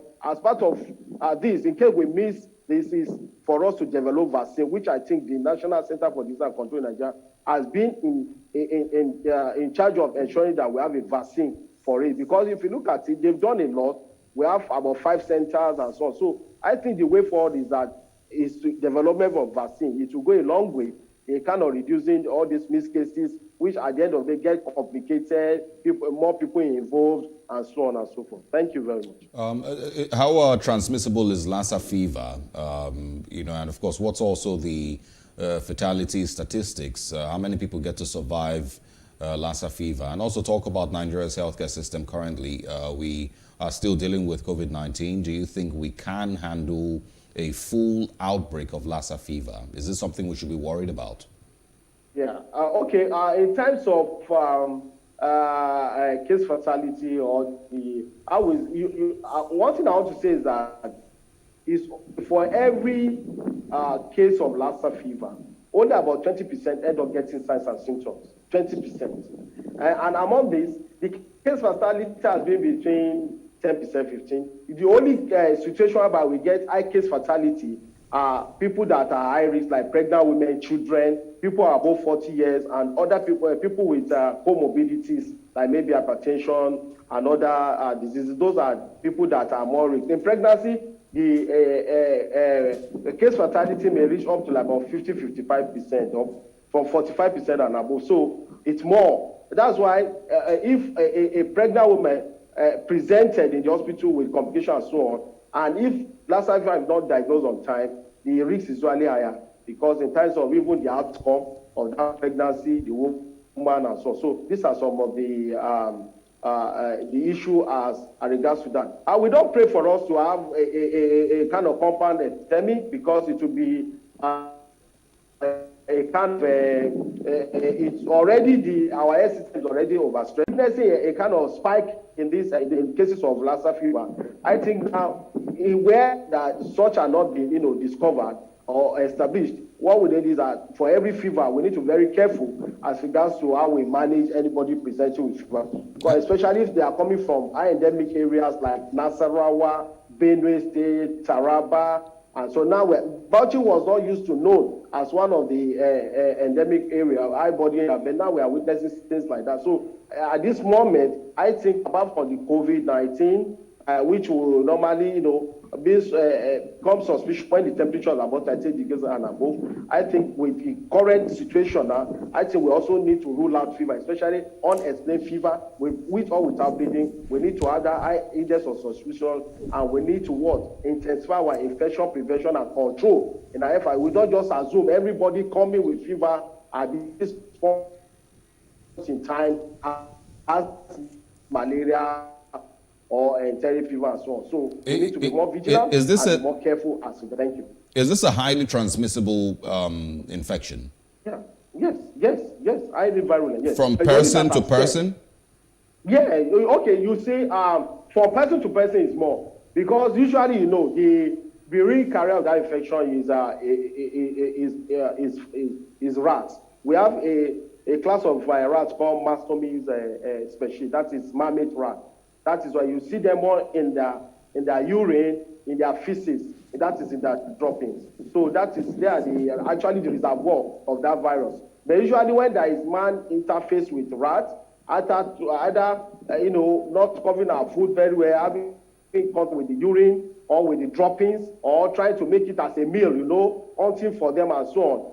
So anything that will make us to have a contact with those droppings can actually cause an infection in a human being. But it seems that man to man, through maybe contact with urine, our secretions, and so on, can actually, pose a more risk as regards to transmission of Lassa fever. That is why if there is any case of Lassa fever that is being missed in the health facility, at times it can lead to not a very friendly outcome. So that is why it's actually virulent from man to man at man to man level. Yes, thank you. Okay, can you kindly take us through the preventives? Are there measures that can be taken to ensure that this doesn't happen? I mean, for COVID-19, we're being asked to, wear the nose masks, wash our hands, and just constantly respect the social distancing. And the malaria, you'll be asked to clear the bushes and clean the gutters. So are there things that, persons can actually engage in practices to ensure that we don't get to this point where they contract or they contact, this fever? Okay, since at this moment we are having outbreak in some selected states, the first thing I will start based on our level of prevention, that is at the primary level. Immunity, we need to eat well, because immunity also plays a role. This is a viral infection. Good nutrition, ensuring that we eat well. And just like the normal COVID, we normally encourage people to also eat well. Good. It's helping building our immunity. Then at this level, in terms of prevention, we need to ensure that we cover our food. Anything that is edible, we need to cover it. Maybe we don't expose our, food stuff at home. We should learn to cover them because of contact with rats. Then another thing that we need to do is that for those that hunt rats, all those hunters and so on, at this point in time, they need to desist from it. In the rural areas, they need to stop stealing all those food items or by the roadside or an open surface where there can be contact with rats. Then another thing I would like to also say as regards to that is that we should avoid making direct contact with maybe touching, maybe when you kill rats, somebody using bare hand to pick it. All those things are high-risk procedure. Then practices. Then another thing we need to do is environmental sanitation, very key, because by the time our home is clean, it can reduce contact, movement of rats to our homes and so on. So proper environmental housekeeping is also very, very, very important at this point in time. Then another thing is that at the air facility level, we need to have a high index of suspicion. At this point, anybody that comes with fever that has malaria, especially if we're having about a temperature about 30 degrees and above, we need to, because there's no cases of Lassa fever that present with bleeding. So we need to have either high case of suspicion, institute that effectively our infection prevention and control protection is appear to be more relatively severe, because making contact with the secretion of an infected person, which could be blood, could be urine, and so on. So we need to be at the air facility. We need to be that index of suspicion need to be there, so that the moment maybe we institute the appropriate, investigation. If it's by quickly do our normal, I don't want to go into details so that people, if they know what to do in terms of trying to exclude whether it's as quick as possible with proper infection prevention and control to see whether that person has malaria or a fever, or is it in case of UTI, so that urinary tract infection and any other that can common thing that can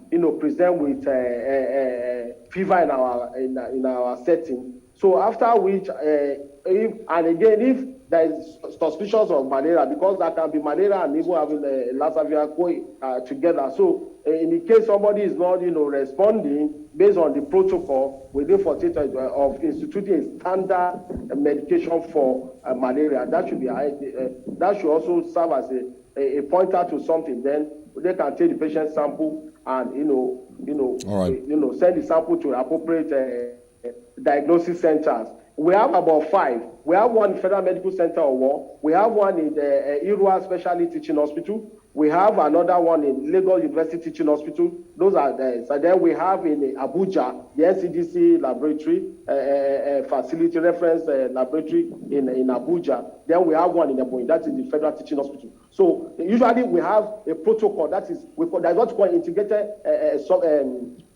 disease surveillance and response strategy we have in the country. So usually there is an alert processes of reporting when there is index of suspicion from the hospital up to the local government to the state. So they know the right thing to do. We have all the structures of ground at all levels, whereby they will inform the national, the state will be involved, and all the appropriate, alert and incident response will be put in place to ensure that other people are prevented from getting contact. And for those people that are already, infected, thank you. So in terms of isolation and making sure that properly treated, we have all those protocols on ground in the country to ensure that we take care of that. Thank you. All right.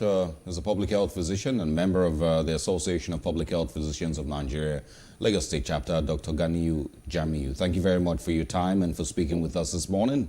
It's important information concerning Lassa fever, and I think everyone should be aware. Thank you once again. Absolutely, and of course, big story there for me would be that bushmeat sellers need to be checkmated because the...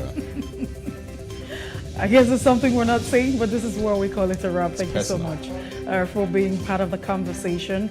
The show would definitely return tomorrow, and the time again is 7 o'clock. In the meantime, if you missed out on any part of the conversation, it's all right to follow us on Facebook, Instagram, we're at PlusTvAfrica. And do not forget to subscribe to our YouTube channel. It's at PlusTvAfrica and PlusTvAfrica Lifestyle. I am Messi Boku. Do have a great day. And I am Usaugi Ogbon.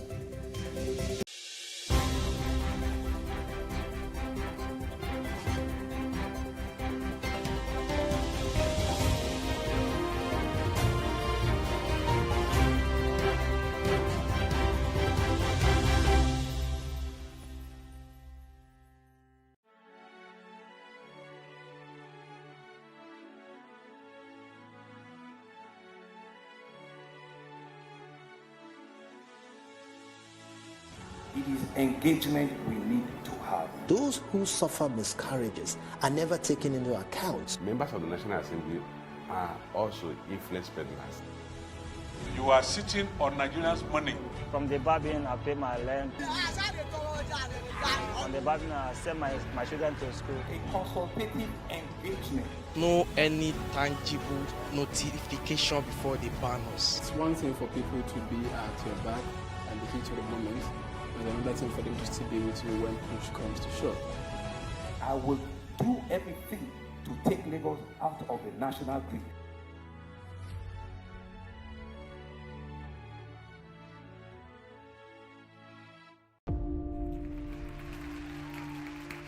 I used to care for the world's opinion. I used to beg for validation. But the fire that burned in me was hotter, and the passion that lived in me had a voice of its own.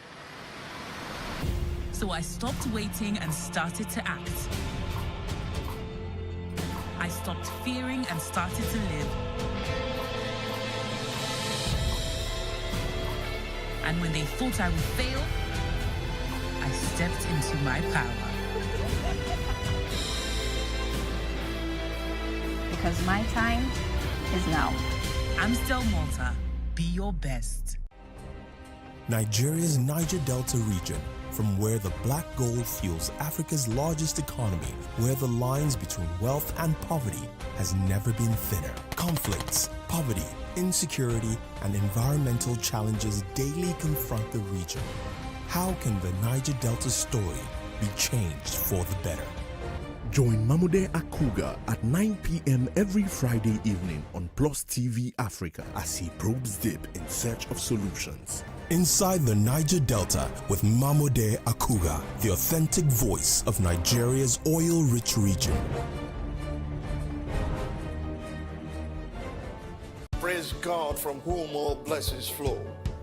Welcome to your favorite program, The Moment of Truth, brought to you by the Citadel Global Community Church. Our God is a God of salvation, far above all principality and power and might and dominion, that regardless of what happens in this season, you will escape. Say to your neighbor, there is no peace for the wicked. The lazy man does not roast what he took in hunting, but diligence is a man's precious possession. Finally, my brethren, be strong in the Lord and in the power of his might. Moment of Truth with Pastor Tunde Bakare, Sundays, 7 p.m. on PlusTvAfrica.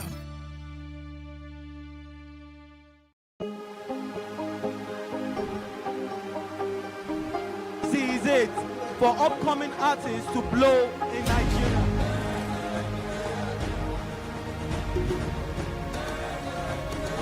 Welcome to Plus Trending. I am Booking November, your host, saying thank you for joining us on today's episode. Welcome back. It's tea time on PlusTvAfrica. Practice makes perfect. I'm not perfect yet, but I'm a lot better than I used to be. He's a king. He's entitled to marry 100 if he wants to.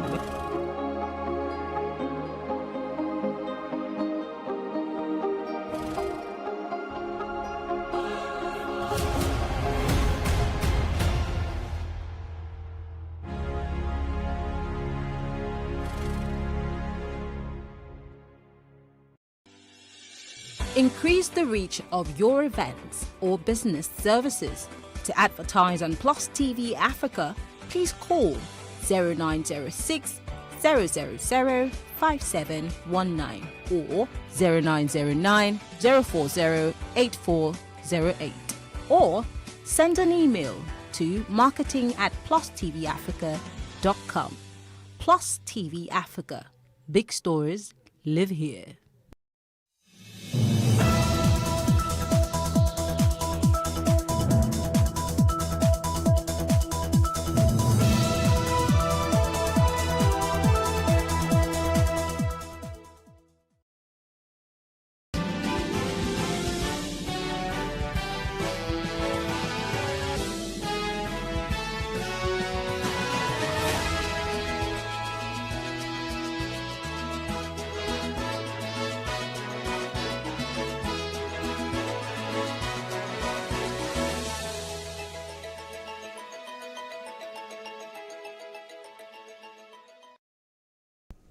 Thanks for joining us on News Brief. I am Osaogie Ogbonwa.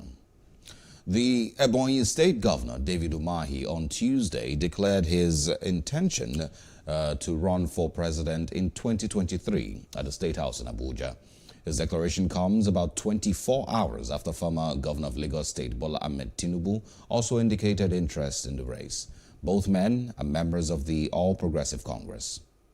Whatever will be the decision of the party, which we shall all abide by, that if the party throws the ticket open or the zone to southern part of Nigeria, that I believe that with what I put in place in the past 6 years plus, that I will be running for presidency on the platform of APC.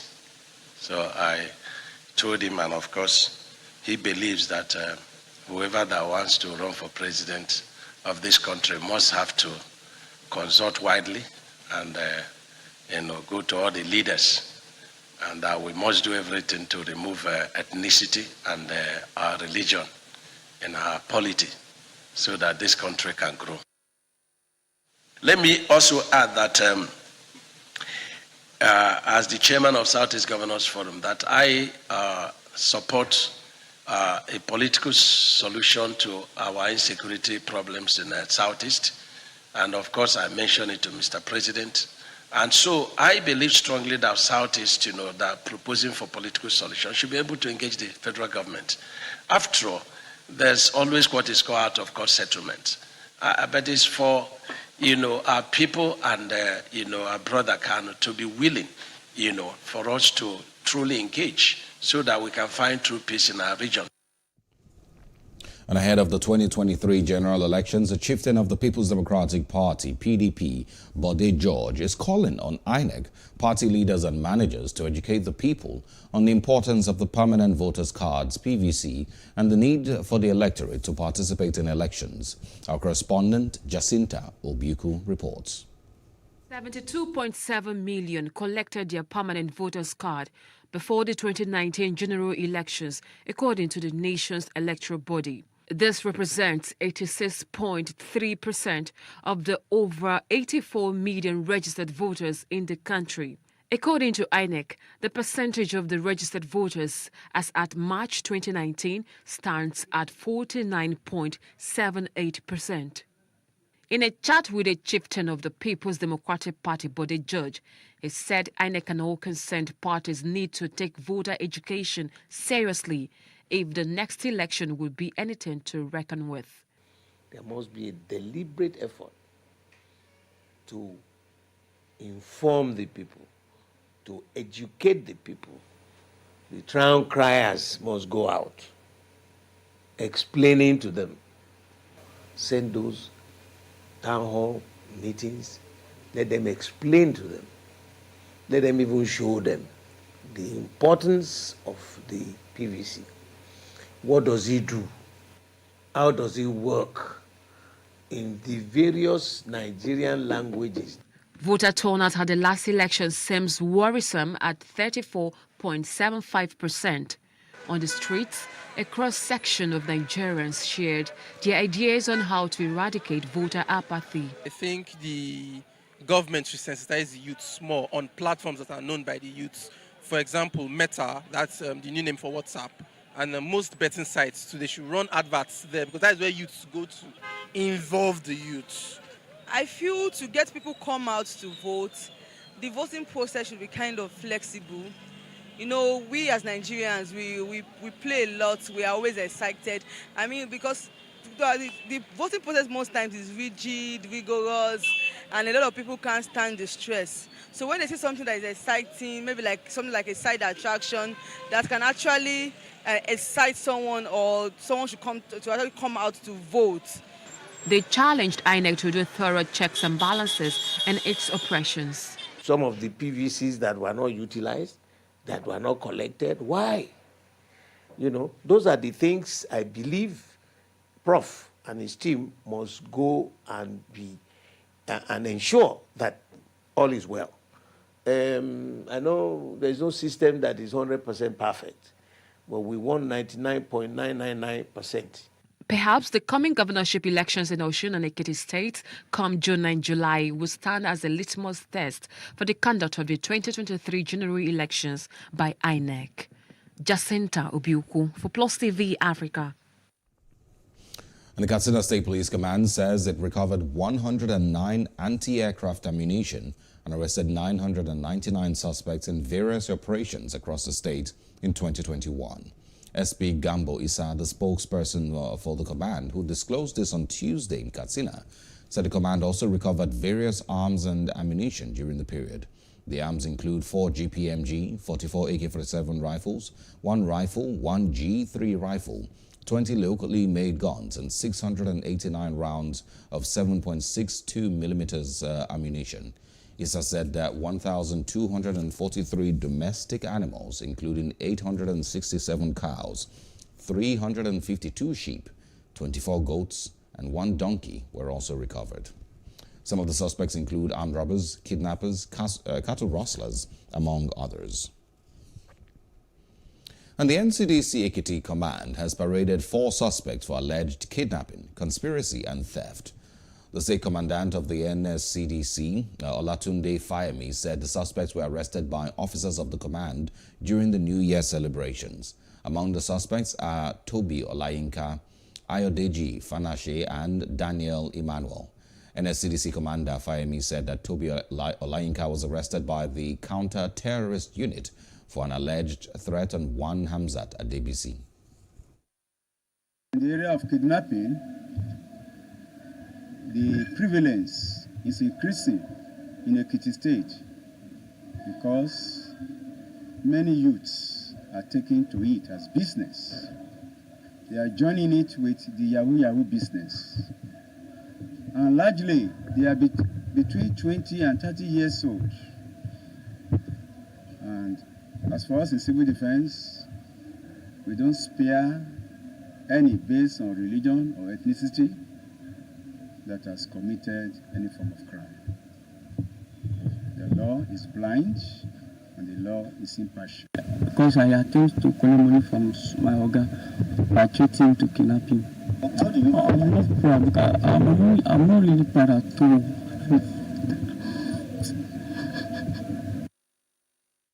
Still talking security, the River State Police Command says its operatives have arrested 18 persons involved in illegal oil refining activities in different parts of the state.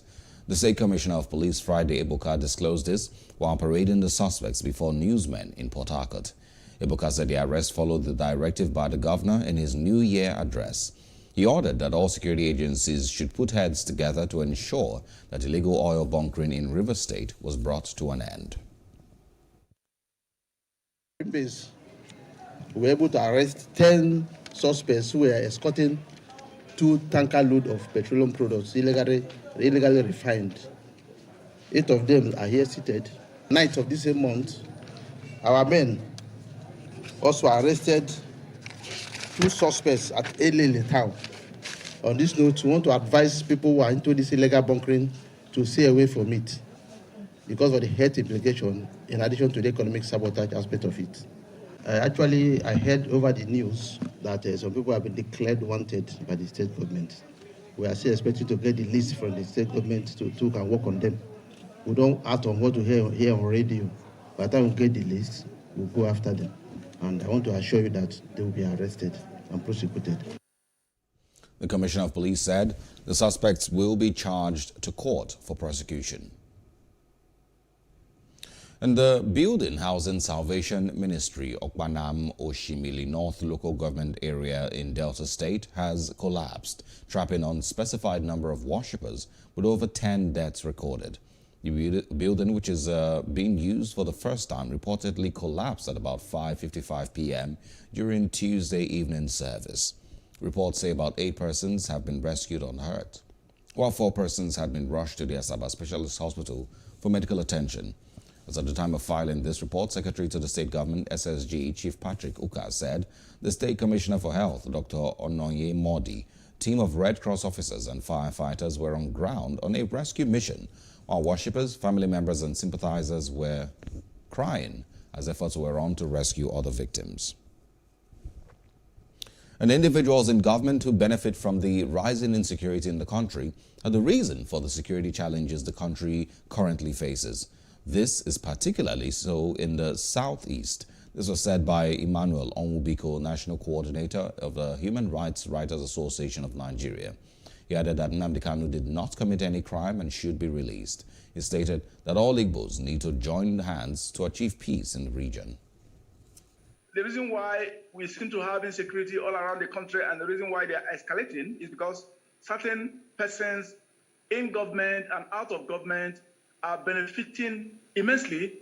These people are the people we call conflict entrepreneurs. They make a lot of cash, a lot of capital out of conflict. So these are the individuals that are actually, stoking up the violence in the Southeast particularly. And what we said is that it is the duty of the political elites from the Southeast region, because there are quite a number of people in government from that region of the country. They have not really done sufficient, they've not really shown sufficient commitments. The insecurity you have in the Southeast, basically, as we said, insecurity is being instigated by elements embedded in the federal government. Because let me tell you, people are saying you picked up somebody, Nnamdi Kanu, he went to Kenya, the circumstances of his arrest, nobody has told anybody how he was actually apprehended, who did the apprehension. The Kenyan government is saying, we don't know anything about the arrest of Nnamdi Kanu. The Kenyan government is saying, we caught him in Kenya. How did you catch him? How did you bring him back? And there are a lot of allegations about renditions, illegal abductions, and the rest of them. And people are suggesting political solutions to the problems. Whether you like it or not, the agitation that some of these young boys and young girls in that part of the country have been, doing is because of the marginalization, because of this kind of attitude of a lot of Nigerians. Say, why do we have to allow the Igbos to become president of Nigeria? Why shouldn't the Igbo become the president of Nigeria? So the way forward is that the elites from that part of the country, whether you are in government, whether you are out of government, like some of us who have never been in government for some time, those of us who are outside the government, who represent the commoners, whether you are a member of the commoner, whether you are in the diaspora, it is your responsibility as an Igbo person, as somebody from that part of the region, to contribute your positions regarding how to resolve this situation in the Southeast. And the basic element that can bring about stability and peace in that region is for the president to release Nnamdi Kanu from detention.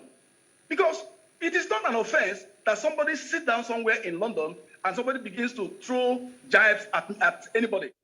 Still in the news, the chairman of the Ikwere local government area of Rivers State, Samuel Nosike, has said that there is no hiding place for illegal oil refiners within the local government area. He said this during the inauguration of the Committee on Prohibition of Illegal Refining and Parking of Heavy-Duty Trucks at Isiokpo headquarters of Ikwere local government area. The chairman of the council proceeded in inaugurating the 19 members of the committee in the fight against illegal oil bunkering. He listed the devastating effects of illegal refining of crude to the health of citizens and the ecosystem. Nwanosike warned members of the committee not to see the opportunity to enrich themselves, but as service to the humanity and to the state. If you wake up in Obodo, you can't even breathe any fresh air. If you wake up in some communities in Alo, you can't breathe any fresh air. Our kids are dying unwantedly. People, life expectancy has been cut short.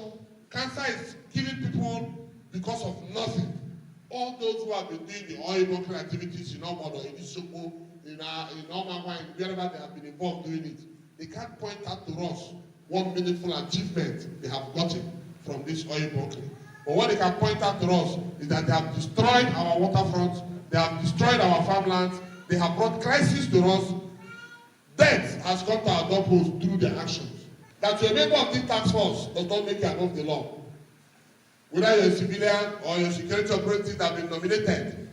Don't go home and tell your wife that, oh, God has answered my prayer. I've had an opportunity to extort money from oil bunkers. So you have the right to resign now if you have the impression that you are here to come and make money because you're a member of this committee. And President Muhammadu Buhari has mourned the demise of Ernest Shonekan, saying Nigeria owes a great debt to him. President Buhari, in a statement by his spokesman, Femi Adesina, said he received the news with profound sadness. He extended condolences to Shonekan's wife, Margaret, as well as the government and people of Ogun State. Former President Chief Olusegun Obasanjo has described the former head of the interim national government, late Chief Ernest Shonekan, as a unifying force for the nation. He declared that his contribution to the growth and development of democracy in Nigeria cannot be forgotten in a hurry. Obasanjo, in a condolence letter to Mrs. Margaret Shonekan, said the late business mogul was a role model and an epitome of the good in the nation's business format, and of course, gave a lot of mixed blessings to the country.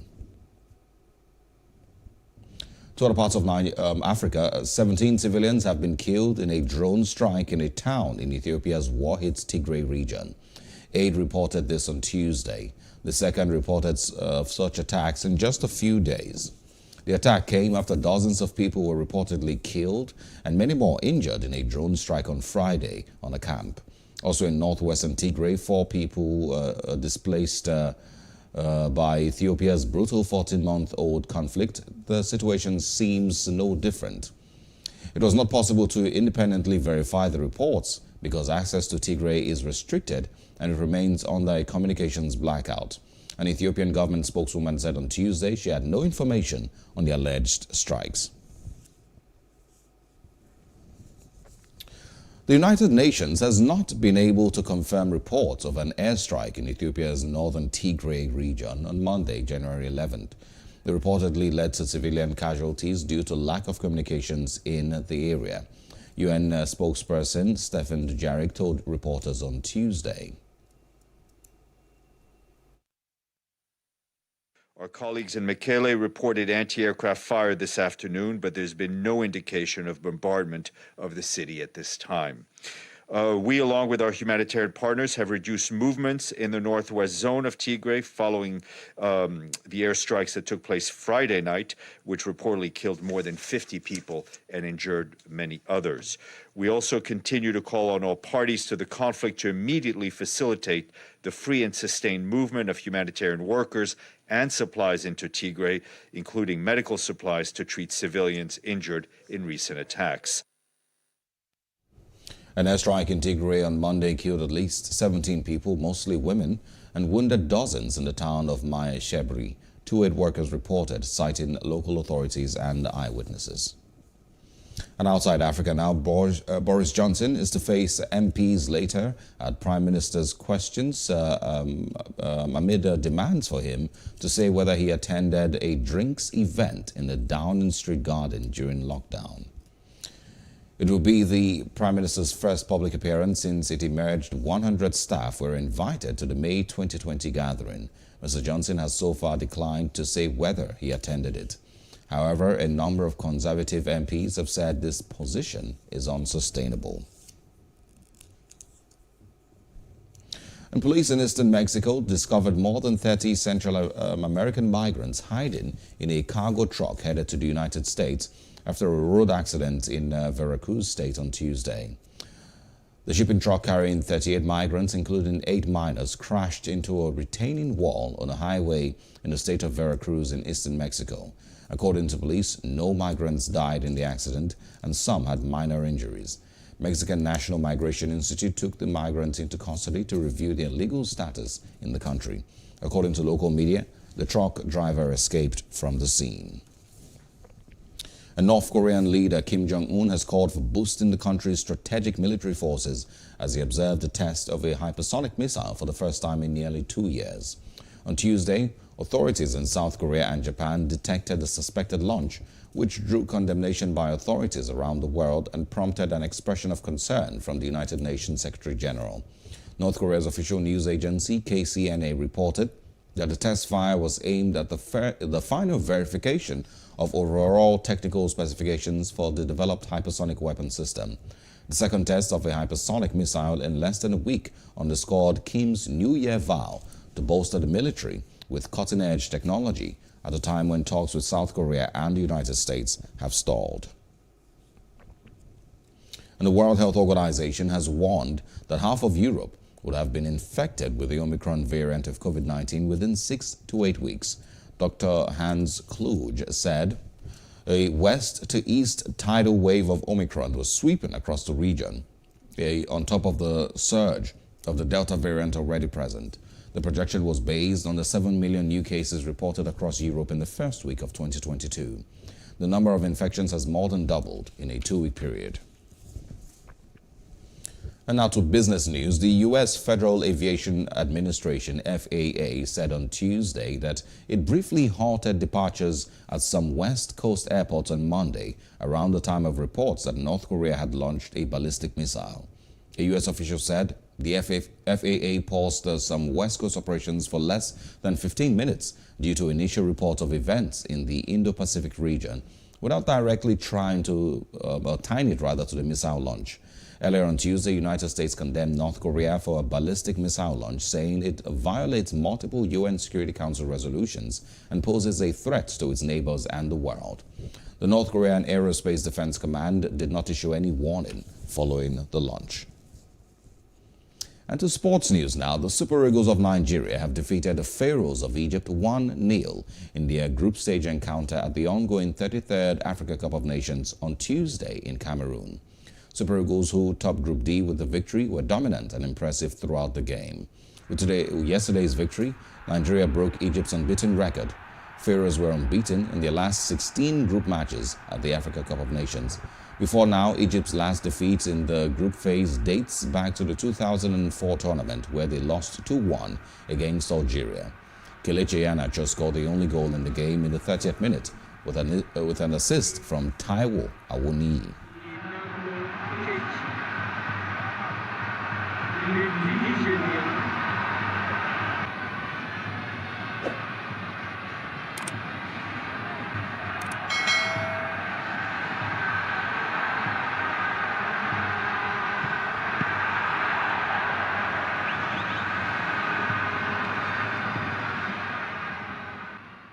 Still in sports, Novak Djokovic has admitted breaching isolation rules after testing positive for COVID-19 last month, describing it as an error of judgment. In an Instagram post on Wednesday, the Serbian admitted meeting a journalist for an interview 2 days after he tested positive on the 16th of December. His activity has been scrutinized as the Australian government considers whether to deport him. In the post, he also blamed his agent for making a mistake on the travel form he used to enter Australia. His comments have prompted a new investigation from officials. Djokovic, who is unvaccinated, is hoping to defend his Australian Open title next week. He had his visa revoked on the 6th of January, shortly after he arrived in the country, amid questions over the vaccine exemption that would have permitted him to enter. And that's the news brief. For more stories, please follow us at PlusTvAfrica on Facebook and Instagram. And do subscribe to our YouTube channel at PlusTvAfrica and PlusTvAfrica Lifestyle. I am Osaogi Ogbonwa. Thanks for watching.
Whether you like it or not, the dryness and dust is coming. And this time, it might not give up that easily. But do the people have the power to shake it off? Well, of course they do, and you do too. Kick dry skin to the curb and get smooth, intensely nourished skin with Nivea's deep moisture lotions and lip balms. Follow the story online, #DoneWithDryness.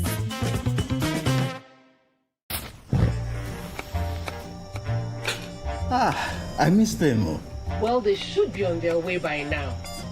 Will it feel like it used to?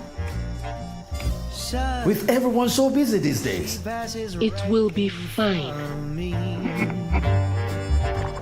Suddenly, feels like I'm gonna fall. I can see all of my dreams so perfectly. Oh, yeah, line up! Single file! Love's not a dream at all. Somebody. Grandpa, what was Grandma like? She always found ways to bring us all together. It took me a while to discover how she does it. Devon King's taste that brings us all together. Businesses in Africa can be very challenging. In Nigeria, it is particularly intimidating. And successful builders have learned how to navigate a hostile environment to unlock opportunities. But one major challenge businesses face is how to filter through the noise and identify where their ideal customers exist. Get insight and practical steps from industry players and captains of industries. Hear success stories to help you make informed decisions as you scale your business in Nigeria. Watch Business Insights at this time on PlusTvAfrica. Hey, what's up, guys? You're welcome to another edition of Plus Events, and I remain your host, Ifeoluwa Oshukeye. Your absence isn't an excuse anymore, as Plus Events is all you need, as we bring you the glitz, the glamour, and loads of fun. Oh, definitely, by no question. He's a living legend.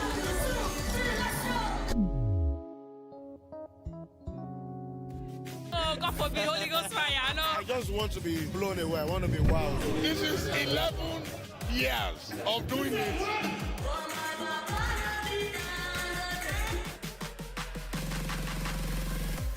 I'm surrounded by so much positivity. No, it's okay. Yo, what's up, my people? It's your boy Starboy Terry. You're watching Plus Event on Plus TV. Stay glued to Plus TV Africa every Saturday and Sunday, 4:30 p.m. West African time.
It is engagement we need to have. Those who suffer miscarriages are never taken into account. Members of the National Assembly are also influence peddlers. You are sitting on Nigerians' money. From the barbing, I pay my rent. On the barbing, I send my children to school. A consultative engagement. No any tangible notification before they ban us. It's one thing for people to be at your back and the heat of the moment, and another thing for them to still be with you when push comes to shove. I will do everything to take Lagos out of the national grid.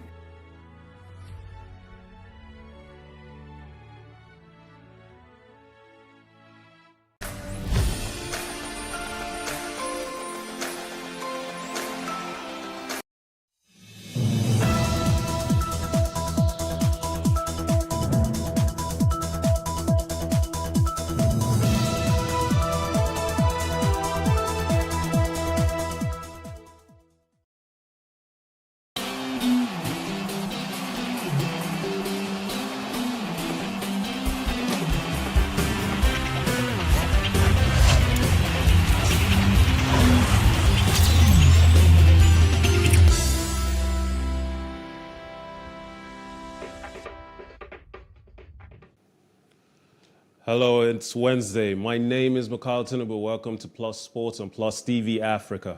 Of course, the Nigerian Super Eagles possibly shocked a lot of people as well as the Egyptians yesterday. We'll talk about that as well as other stories in sports news. Thank you for joining us on this most interesting of occasions. I have with me Sheun Ajidagba. Sheun.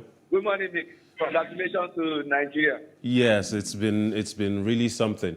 So let's get started. Nigeria's Super Eagles defeated Egypt's Pharaohs 1-0 in their group stage opening match at the ongoing 33rd Africa Cup of Nations in Garoua, Cameroon on Tuesday. Nigeria's win shattered Egypt's unbeaten record at the AFCON, as the Pharaohs had gone undefeated in their last 16 group matches. Egypt's last loss in the group stage came in the 2004 tournament when they were defeated 2-1 by Algeria. With an assist from Taiwo Awoniyi, Kelechi Iheanacho scored the game's only goal in the 30th minute.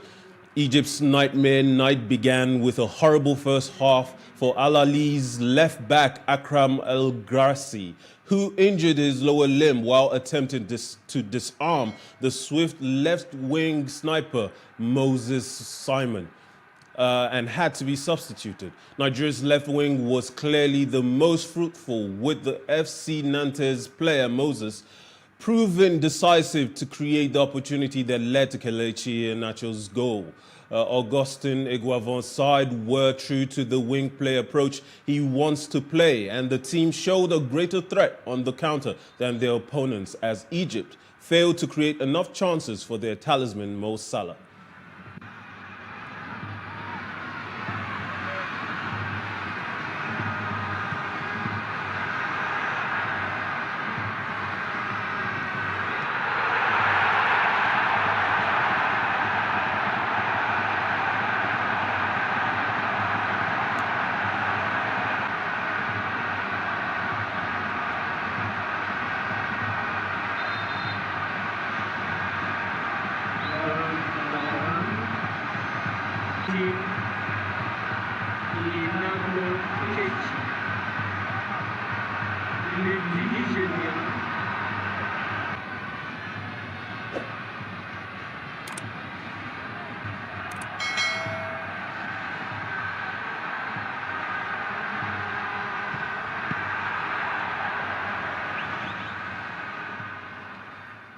You know, Sheun, I didn't know what to expect going into this match, but watching it, even though there was only one goal in it, Nigeria proved themselves and showed what we should be expecting from them on a regular basis. They were completely the better side in the game.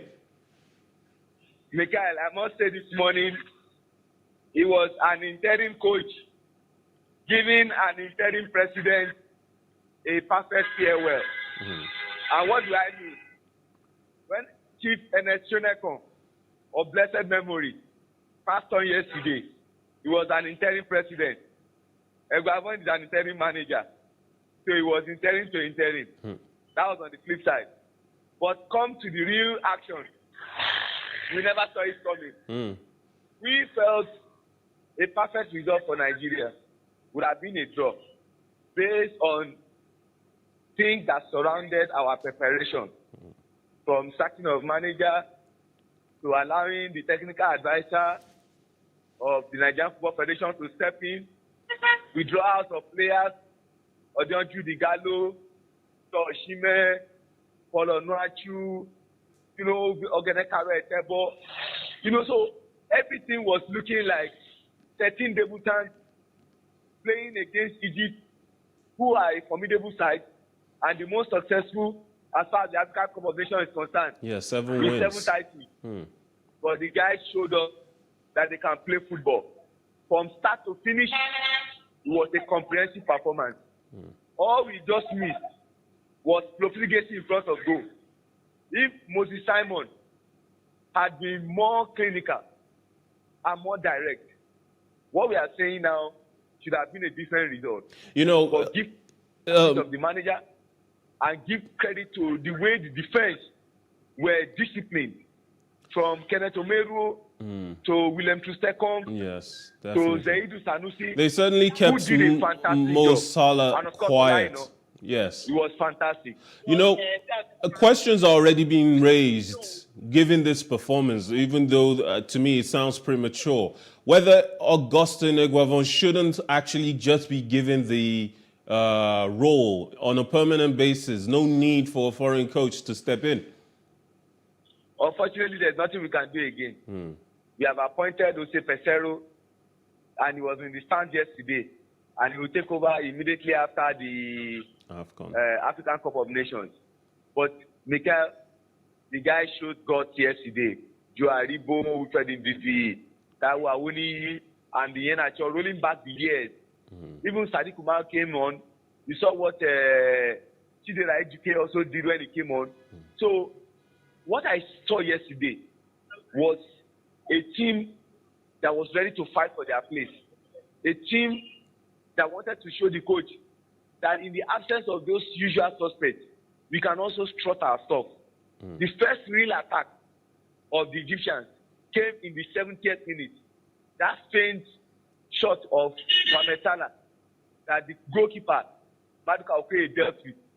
But you have to say, they shut out the likes of Eneni, Ahmed Egazi, Trezeguet, even Mohamed Salah, Omar Mamouche. Carlos Queiroz was clueless yesterday. He never knew what hit him. Comprehensive performance and credit to the boys. Going into this game, the Egyptian media, the Nigerian media, and even world media was expecting this to be a story of one Moses, namely Mo Salah, coming in and proving his mettle, bringing all that quality he has shown in the Premier League. But it took a different Moses to part the Red Sea. I think Simon Moses was the main man for the match. Liverpool released Ofen Salah, not Mo Salah. Mo Salah is still in Liverpool. The one that was brought yesterday was the one that Nigeria had for dinner. It was a tepid performance from them. Salah did not do anything. Moses Simon was the one who crossed the Red Sea. Crossed it in a fantastic fashion. Hello. Sean. I can hear you. Oh, please, go on. So I said it was Moses Simon that crossed the Red Sea. Yes. Mo Salah did not really do anything yesterday. And what did you think? It felt to me like we were seeing a resurgence of a Nigeria of the 90s. The way they attacked from the wings and stretched the opposition as much as possible. And luckily for us, we had the quality talent in Simon Moses as well as Chukwueze. You know, Chukwueze did not really show the Chukwueze that we know. Yes, but we saw glimpses though. Performance. But based on the question you asked, don't forget that when this camp opens on the 29th of December, the coach said something very instructive. that we hope to return to those days of win play. That he knows we don't have the Amunicates of this world who coincidentally visited the guys on the eve of the match. We don't have the Finidi George, but he can still work on the guys who like to play as inverted wingers. And I'm talking about the Chukwueze, the Simons, who will not cross, but they want to just cut into the box. But the wing play was effective. But like I said, it can be better. All right. Obviously, we're still delirious with joy. We look forward to seeing more from Nigeria in the African Cup of Nations. Now, moving to England, where the COVID-19 continues to be a problem for clubs as they try to maneuver their way through fixtures lists. Chelsea coach Thomas Tuchel has declared his support for clubs being transparent with their struggles with COVID in their requests for match postponements. But I would doubt that you can postpone a match because of African Cup of Nations, because I mean that would be a big surprise actually, all the details in the regulations. I have to admit I'm not aware of it, but transparency most of the time helps, and in these decisions it would help to make people understand why. In general, we can still be happy that we have fans, and fans are still allowed in the stadium, and everybody's trying hard. I guess everybody's trying hard to have a squad ready and competitive. Regardless of the issues they're facing in England and even in some parts of Europe, of course, England, the English Premier League and EFL seems to be taking the brunt of it. Games have had to be rescheduled, and even Everton's game last night was also rescheduled again, dealing with the COVID concerns in camp.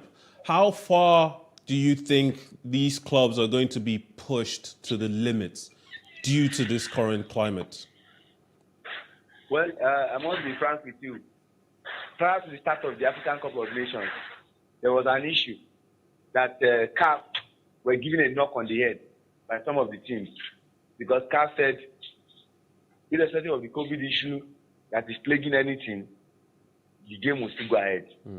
That even if you have a goalkeeper that is plagued with COVID, what they will do is to use an outfit player. The team is really serious and it's hitting them hard in Europe.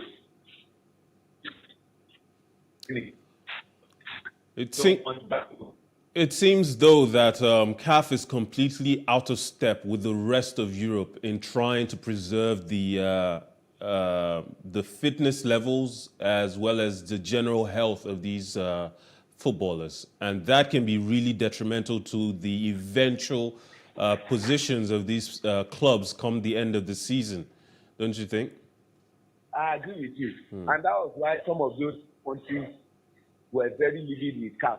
Especially Burkina Faso, the opening game against Cameroon, that some of their players tested positive for corona.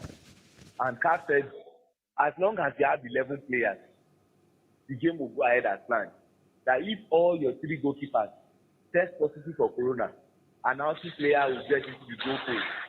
So these countries see as intensity on the part of CAF. But with the current English, the current British policy on confinement, isolation, and COVID protocols that are currently in place that seem even more stringent than the last few months, English teams are bound to suffer another month of uncertainty with these players returning from the AFCON, right? I agree. It's going to be very difficult because of the problems that they are facing.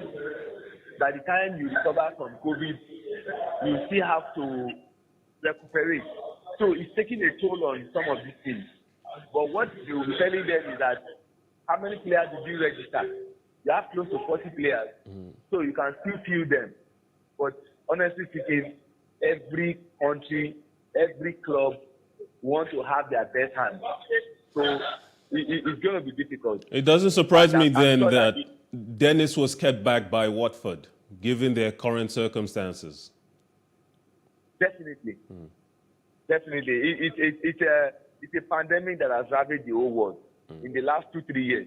And the players and the coaches and the officials have been at the receiving end. So some of these clubs, some of these countries are not happy with what's presently happening. But their hands are tied. Even when the English Premier League coaches had a meeting with the organizers, they turned deaf ears to them and let the game go on. We don't want to have backlog of games. Unfortunately for Chelsea and Liverpool, the current teams contesting with Manchester City for the league title. Manchester City don't have a lot of players off at AFCON, and they're not suffering any significant COVID-19 outs.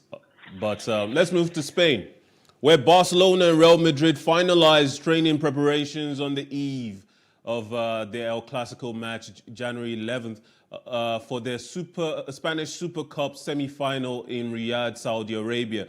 Earlier, Real Madrid manager Carlo Ancelotti lavished praise on his Barcelona counterpart, Xavi. Former Barcelona midfielder Xavi took over at the Camp Nou in November following the sacking of Ronald Koeman, but has struggled to turn the fortunes of the club around, with the side 6th in La Liga, 17 points behind leaders Real Madrid. However, Ancelotti was impressed with what he had seen so far from the rookie coach and predicted a strong second half of the season from their arch-rivals. Holders Athletic Bilbao meet Atletico Madrid on Thursday, January 13th, to fight it out for the other spot in Sunday's final. The Spanish Football Federation agreed a 3-year deal worth a reported 120 million euros with the Saudi Sports Authority in 2019 to expand the competition and play the game in the Middle East. They staged the competition for the first time 2 years ago, with Real Madrid defeating Atletico in the final, while last year's edition was held in Spain due to the COVID-19 pandemic. How far do you think the improvements Xavi has made in the team will reflect during this latest El Clasico meeting? Sean? I quickly want to say here that if it's on the balance of current form, there should be no analysis, so there won't be any paralysis. Real Madrid all the way. But when it comes to classic matches like this, or rivalries, form are usually thrown out of the window, and it comes down to who wants it the most. But you have to give credit to what Carlo Ancelotti has done for Real Madrid, the way he has been able to galvanize the boys. Just last weekend against Valencia, Karim Benzema, who has always been a supporter of every player, to Cristiano Ronaldo, to Raul, and all of them, had decided to take the bull by the horn. Scored his 300 and 301st goals. So the guys who have more goals than him in Real Madrid history are people like Ronaldo, Alfredo Di Stefano, Raul Gonzalez. But Karim Benzema is a super player. And his partnership with Vinicius Jr. is working excellently well. Vinicius has grown in leaps and bounds. Not the Vinicius that we used to call Akororo those days, you know, that would be joking up and down on the field. And Real Madrid have once again shown that they can move on with anybody. They don't have Ramos anymore. They've got their Militao. They got no Varane. But the other guys, David Alaba, Toni Kroos, Casemiro, Luka Modric, are not showing any sign of their old. Sure, it's certainly quite impressive in offense, where Benzema is obviously their greatest asset, but oftentimes we see him drop to the left, drop to the right, drop to the midfield. He's still very much all over the pitch, even as though he was still playing second fiddle to a different striker like Ronaldo. But he's still getting the goals. Meanwhile, Vinicius has come leaps and bounds in his development at getting goals for the team. But on the right-hand side, Ancelotti is having to contend with a Hazard who isn't quite back to the Hazard of old, Bale who just can't find his way back from injury, Asensio who has tapered off in recent years, but is having a better season than he has in the last two. and of course Rodrigo. But Rodrigo is not on the same level as Vinicius. So their weakest side is on the right, yet they're getting as many goals as they are. One would say you shut out Karim Benzema and Vinicius Jr., you have tamed Real Madrid. Is that even possible? But even if you do that, some of these guys come up big. The likes of Casemiro, the likes of Toni Kroos. Luka Modric is old, but he's playing like a young person. Tomorrow, and I begin to ask myself, who gets the goals for them? Are they relying on Memphis Depay? Are they relying on Gavi? Are they relying on Luke de Jong, Sergi Busquets? So where will it come from? But like I said, when it comes to derby, form are thrown out of the window. But on the balance of play, you cannot look beyond Real Madrid. And I say Real Madrid all the way. Thank you, I put my head Sean. on the chopping board. Thank you so much, Sean, for joining me today. Always a pleasure having you because obviously the knowledge in sports never stops. Hopefully we'll be able to have you on for some cricket very soon. Definitely, I should be around to talk about cricket. The reopening of the Tafawa Balewa has been confirmed. It's coming up this Sunday. So I should join you guys live in the studio by God's grace. We welcome your presence. Thank you so much. Have a wonderful day. You're welcome. Yeah, same here. Tennis star Novak Djokovic released a long statement on Wednesday, January 12th, with details on why he was not in isolation after testing positive for COVID-19 in December, and saying his agent made a mistake in filling out his Australian travel declaration. I want to emphasize that I have tried very hard to ensure the safety of everyone and my compliance with testing obligations, Djokovic said in a statement on his Instagram account, amid questions about his Australian travel declaration where he had to state whether he had traveled within 14 days of coming to Australia. He said his agent accidentally ticked the wrong box on the form. The statement came as Australia's Immigration Minister Alex Hawke was considering whether to cancel the world #1 tennis player's visa ahead of the Australian Open, which starts on January 17th, amid controversy over whether he was eligible for a medical exemption from the country's COVID-19 vaccination requirements. Meanwhile, staff at Melbourne Park today, January 12th, continue to prepare for the start of the Australian Open. Now, obviously, we hope Djokovic gets to play, but even if he doesn't, it still will be a memorable competition. That's all we have for you this morning. Join us next time. My name is Mikhail Tinubu. Have a wonderful day. And remember, life is never boring with some sports.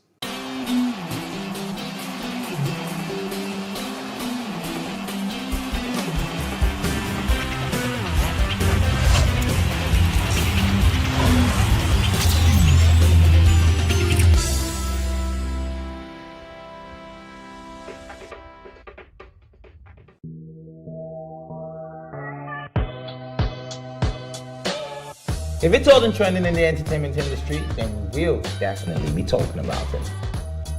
We bring you the funny, controversial, and hottest topics making waves in the entertainment scene worldwide. We also interview all your favorite celebrities and keep you locked down with fun segments and live performances. Tea Time, showing every weekday at 10:30 a.m. to 11:30 a.m. and of course the repeat at 4:30 p.m. to 5:30 p.m.